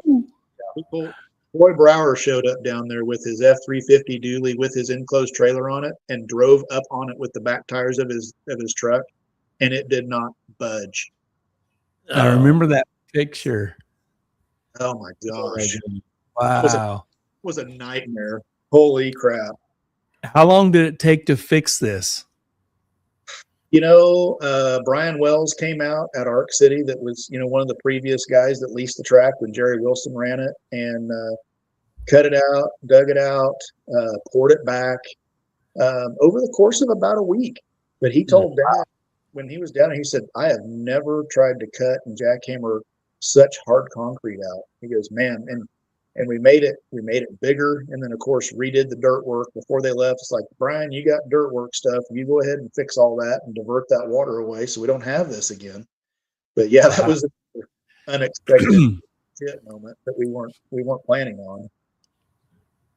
Wow. I remember it just that. shows you're there with your team, and the problem comes up, look out here, who can help us? I mean, because this wasn't part of the AOP for the year, you know what I mean? And And it's like, here we go. It wasn't on the schedule for race day either. And here comes the community again, right? And so here we go. This is a great story. It wasn't at the time. It has a great ending though, man. Yeah. Clean shorts after I saw that. Clayton Boyer, he's talking about LSX versus the world. He says, preparing for the LSX versus the world, Chris kept calling me and checking in all day. I had to finally tell him to relax. I had it handled. His response was, and I'll never forget it to this day, I just feel like you're out to dinner with my wife and I'm stuck at the office working.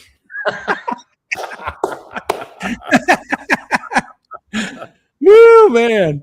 Oh, that's so funny. Take care of my baby. Oh, man. That's great, Clayton. Goose Lizzie, the new owner of MAD, says, Nick and I have a great deal of respect for you and Chris, and we were so blessed to be able to help you. Nice. Yeah. That's a great story. I will never forget it. Yeah. Oh, yeah. We got a few more pictures. Here's you and your wife, right? Yes, sir. My better half. She's, I Man. don't know how I ever landed her, but I've held on with both hands ever since. There you go. Good job. Great picture. That was a golf cart race, and if you zoom in, I've never had such a serious look on my face. Man, I was concentrating like no other. And that we to flick the button or what? The tree? I was watching like a hawk, and we had it was a big bracket race weekend, but we had a golf cart race, and man, I'm telling you, we had like 45 or 50 entries. Whoa! Oh wow! Yeah, it was tremendous, and it was a good time. And part of it is you had to have a frosty beverage in your hand too. So I was like kind of nervous. Oh man! Did you have to have? Was it a golf cart bracket race or was it a fast golf cart? Because my golf cart is really slow, so I wouldn't do well in a fast cart race.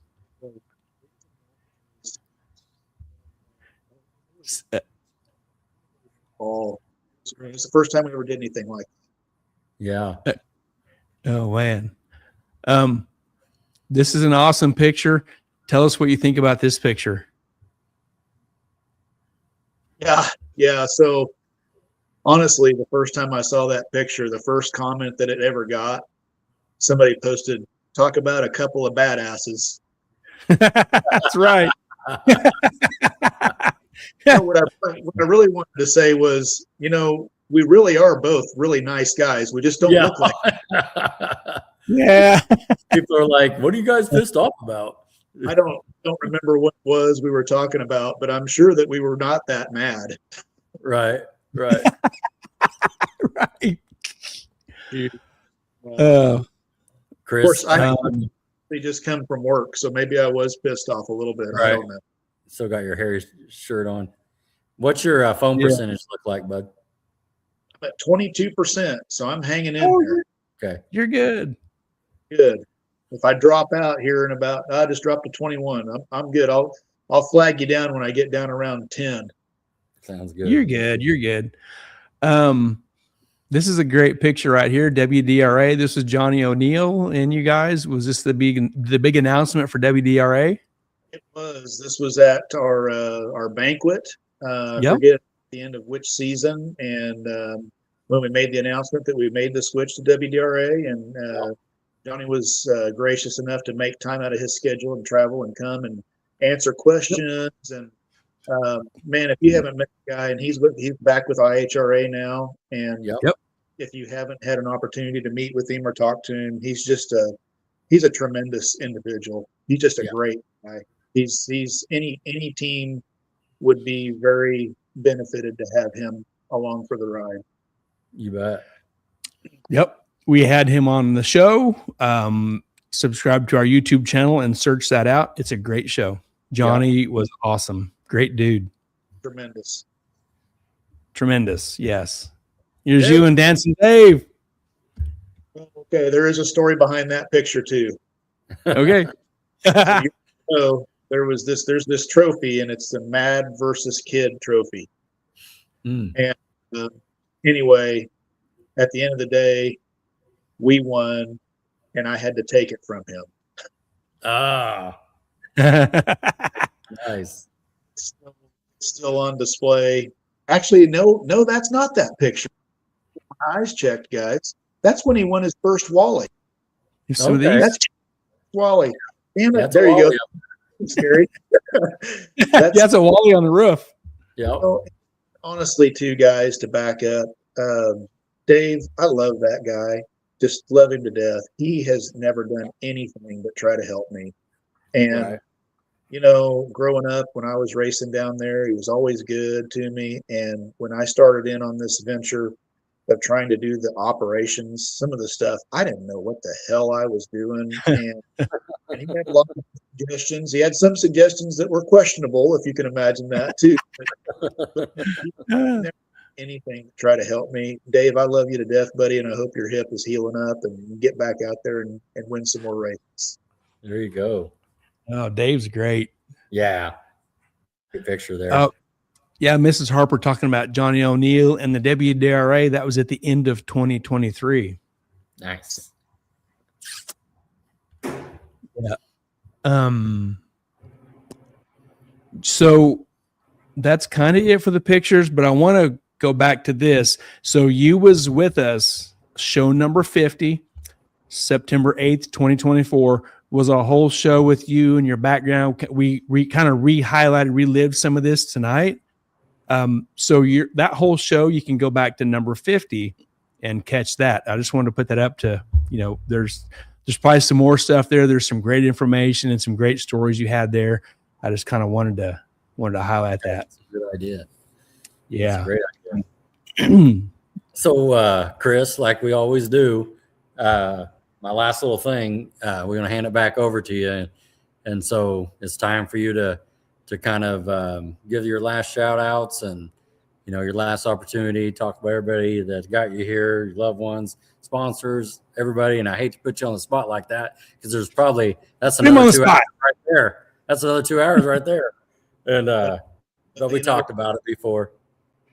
First, if I may, I just want to make a comment about the direction of the track. And I just, guys, if just try to get behind the new owners like you did for us. Everybody was so gracious, so helpful. It takes so much to run one of those deals. And these people are enthusiastic and they do want to make this thing work for everybody. So, and they're all about excitement. And so they're going to try to build excitement and get people on the property. So please do so. But no, to get back to what you were talking about there. I mean, I was never as successful at this as you guys were, so I don't have any sponsors. We had a lot of people sponsor the track, and all of you, we so much appreciate it. You continue to just literally just floor us every year. There was a lot of gracious people out there that were willing to support the idea of first off bringing it back and then to keep it in operation. And it's been a tremendous deal. Somebody asked me one time, what's the biggest thing, the biggest impact or the biggest thing that you've noticed about, bringing the track back and all that. The biggest thing, it's easy. It's the people. The people are fantastic. There's always that 1% that are difficult, but I still love them to death. They Right. still show us. We still learn from them. We still provided them somewhere to come, and they still came. And so the impact that the people made is tremendous, and the friendships that we've built are just phenomenal. I didn't know you guys hardly at all, if at all. Right. I'm just happy to know you.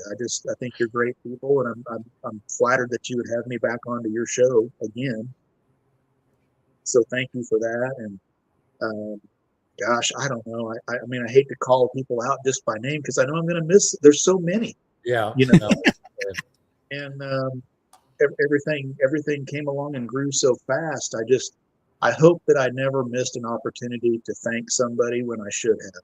And if I have, I apologize, but here I am telling you, thank you. There's not a lot of that anymore. There's not a lot of people that express their gratitude. And I think that's important. And there's a lot of people that deserve a lot of gratitude. And so I'm very thankful that we were able to do this project. And I'm thankful that we survived it. It was quite grueling, and it was tough. There was some tough moments, but it's been terrific. If I had the opportunity to do it again, I still would. But the only reason I would is because of the people, and the people are what make things great.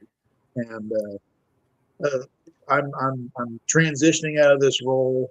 If this isn't goodbye, I don't think you've heard the last of me or seen the last of me. So give me a little bit of time to figure some things out, and I'm thinking you're probably going to see me out there trying to burn some rubber with you guys.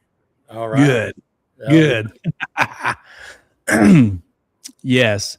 Well, and like this says that you're looking at, thank you, Maybrier family. Man, Chris, thank you for your dedication, the time, the sweat, the sleepless nights, the checks you wrote, all the goods, all the bads. Man, thank you so much. The entire community thanks you and your family and your entire team, the teams of people you put together year in, year out. Man, thank you so much for everything you did to make Mid America Dragway the great place that it was. And we're looking forward to see what rolls out with the new owners and how they're going to expand. And it'll be exciting if a shovel or a caterpillar or something hits the ground, like they say in January, with a circle track and whatever's going to go on, dude, that's going to be exciting stuff. So you started that. You began. Yeah, man, just thanks so much for your dedication. It's been an honor to be able to even do what we did, in a time where we didn't really think that we were going to be able to have an opportunity to bring it back. And thank God that we were able to get together and get the property purchased and get the thing back rolling again. And because of that, we just wanted to give everybody a great place to go and have fun that was safe and exciting. And so I think we accomplished that, and just appreciate everybody that stuck with us through the bumpy times, and especially the people that supported us, whether it be a sponsor or a spectator that came out on the weekends and bought a cheeseburger, but especially also the racers. So it takes everybody, and we were fortunate enough to have that. Yeah. Agree. Goose Lizzie says, Chris, Lizzie, and I and our team, our new team, thank you. Welcome. Wish you the best in the future going forward. Like I say, I'm not going to disappear, so I'll still be around. Maybe you need a heads up car. You need a heads up radio car to go race with us.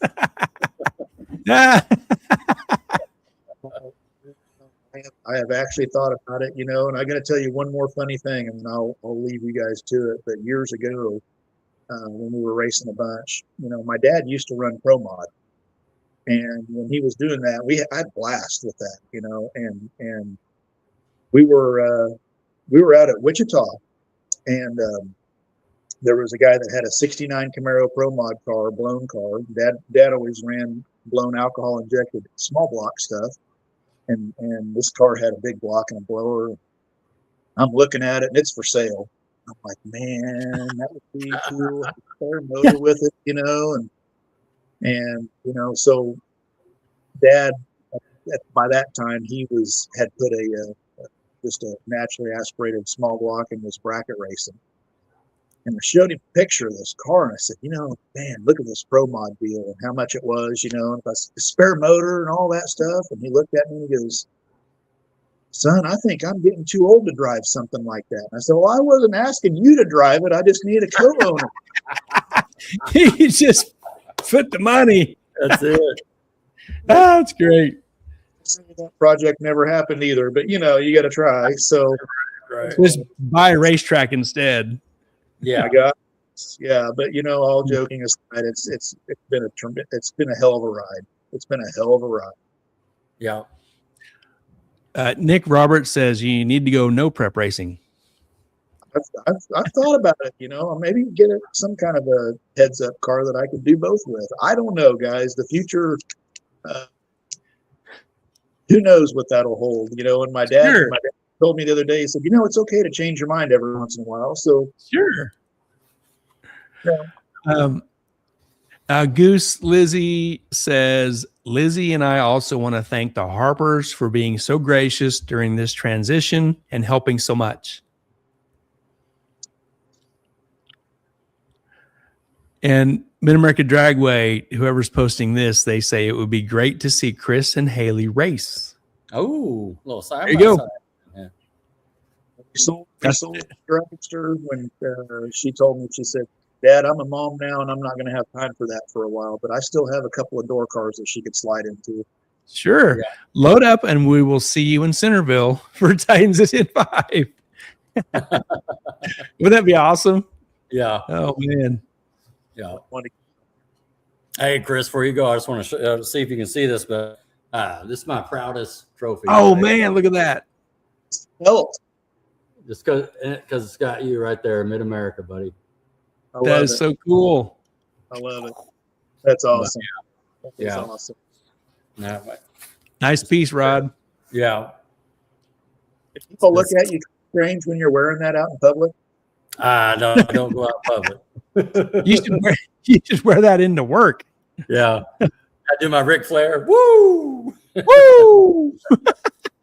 But no, it's been like you said, we'll continue, on, and we'll continue to support the next family that comes in. And but it's been a hell of a run, and we're still going to have our lunch meetings and hang out, and just all the above. But just appreciate everything that you and your family has done, and since 2017, and it's just you just like Larry said, though, just being your friend, you make us all better, buddy. Yeah. But it takes all of us, and there's just a great bunch of people, and you guys especially. And on your racetrack side and Harry Street Carpet, we really appreciate your partnership with us in the past couple of years, and your continued partnership with us with Harry Street Carpet into 2026. And we're going to get our board redone. We got a couple new partners coming in to add to it. And man, Chris, we super appreciate you hanging on board and continuing to support us in the next year to come. So, man, dude, we love you so much. Thank you so much. Yep. You guys are you're doing a tremendous job. Thank you, Chris. All right. Well, Merry Christmas, everybody. Merry Christmas, Chris. Here and be safe, and anything I wouldn't do twice. Okay. Man, we will see you at the racetrack, hopefully, Chris. Man, have a great Christmas. You and your family, the best. Thanks, Chris. Thanks for coming on. Great show, buddy. See you, Chris. Great. Super show. Tremendous. Good night, Chris. Man, was that off the hook or what? Awesome or what, man? Great. We could have him on every week. Right. Man, that was awesome. A lot of good comments, a lot of good pictures. Oh, man. Yeah, good moments. And Nick Roberts says, no prep cars are the Swiss Army knife of cars. They can do it all. Good. That's an interesting point. Mrs. Harper says, nice show, boys. Merry Christmas to everyone. Merry Christmas to you, Mr. and Mrs. Harper. Doug Perry, Merry Christmas and Happy New Year's. Have a safe and happy holidays, everyone. Thanks, Doug. Same to you. The Goose House. Merry Christmas to you all. Thanks, Merry Christmas, Goose and Donna. Merry Christmas to you guys. Man, what a great show. Wow, Chris is so awesome, dude. Man. So this is our last show of 2025. Yes. We're going to be off until September. September. Where did I get September at? That's the month I saw there. January 4th, right? Yep. Yeah. So, okay. 11th. 11th? What are we doing on the 4th? Oh, well, figure it out. Did we mess that date up? Jim Lauer, Merry Christmas, guys. Merry Christmas, Jim.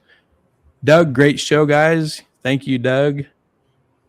Let's give one more shout out to our 2025 partners for one last time in 2025 TNS race cars, Ultra Color Collision Repair, Titans of 10.5, the fastest small tire series in the Midwest, Mobile Recon Mobile Detailing, Harry Street Carpet. Let me get rid of that. Bam, bam. And Sandlin Iron and Metal Auto Salvage, and Mid America Dragway. Thanks, man. All you awesome partners in 2025. Thanks for supporting us, man. Rod, 2025 was great, dude. It was great, man. It went by fast, did it not, Gary? It did. You had an amazing year. I still remember Centerville like it was just a few weeks ago, and that kind of kicked off the year, didn't it? Yep. And man, here we are. You won a championship in the Titan Series. Yeah. Made some good gains with the car and the new engine, and here we are heading to the winter. Yeah. And gonna start all over next year. Man. Woo! Man. It goes so fast. It really does. Crazy. Great. Man. Yeah. Man, Chris was awesome. Just what a great guy. Yeah. Yeah. Just going back memory lane there too, seeing that I first took that over with all the, the tall grass and how long that, just just so much work, man. Yeah, just improved. Jeez. Yeah, I've been excited for the future too of that place, and we'll see how it continues to grow and go from there. See when the schedule comes out, because I'm putting my schedule together right now. You've seen I do it every year, post it out there, so we'll see what they have to offer and support them as we can. Sure. Yep. And I can't do nothing until I get a car and an engine, but it's coming. So I'm pretty sure it's coming, sooner or later. Yeah. The Goose Newberry House says, I'll forget what you look like if you won't be on until January 11th. Oh, Goose. Man, it's funny. Love that dude. I guess we need to send him a picture, right? Yeah. Oh, he's got pictures. He's got pictures. Oh, Goose. We'll forget what he looks like too, right? Yeah, picture from the banquet. That's right. Yeah. That's right. Yep. Cool, man. Great show. Man. Went like I thought it'd go, Oh, yeah. And, Chris was amazing. Yeah. I know some people are still on watching this, but Chris, just talk offline here a second. He just didn't want to let the community down. He felt like it's going to be, he's moving on. It's going to be in great hands, the transition and what they built up, the next team will take it on and keep it going. And he had a great 9-year run and so it's just looking for good stuff coming this way. So, yeah. Yep.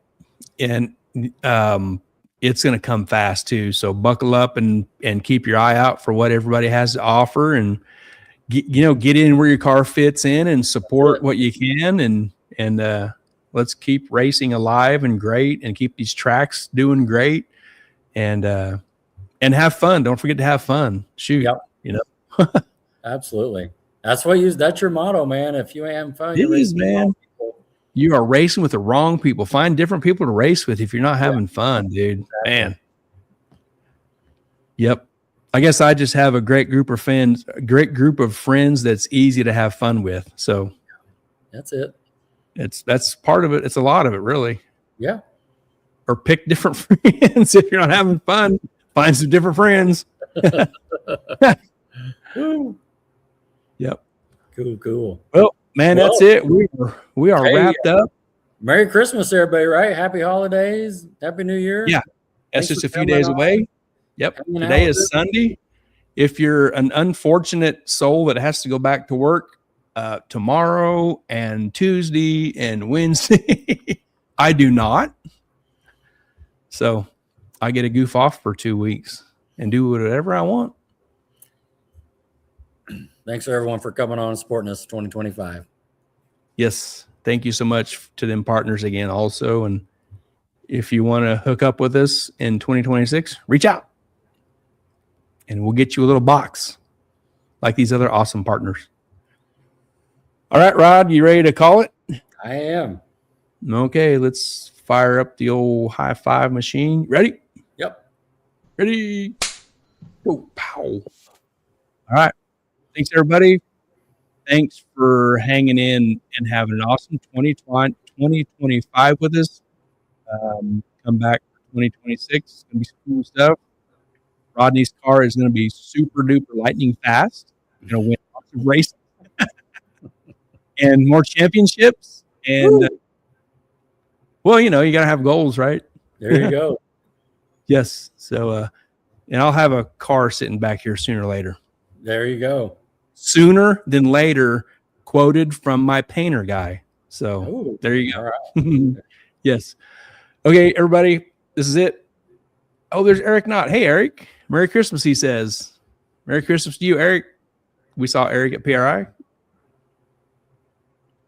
Troy says he can't win next year's. I'm thinking he's talking about the championship. Maybe Troy's going to try to get. Maybe Troy's going to try to get in the way on the 26th. He can try. He's going to have to work it out with Mr. Schote. Yeah, exactly. Yeah, right. Schote, freaking Spaniak, Frost. Schote's I mean, get oh line. Yeah. Woo! Parsons. Man, Dowell. Nope, no, don't put Putnam in there. Putnam to be testing next year. Yeah. So I got a big mountain to climb. Yeah. Okay, we're out. Good night. See you next year. Rodney, thanks. Thanks for a fun. Thanks for letting me hang out and be your pit helper in 2025. I learned a lot. It was a great time. We had fun. We met some cool people. Man, it's just great. It was fun. So thanks for letting me help out. Oh, yeah, always, man. Yes, sir. All right. Good night, everybody. Good night, Rod. We'll see you later. See you next year.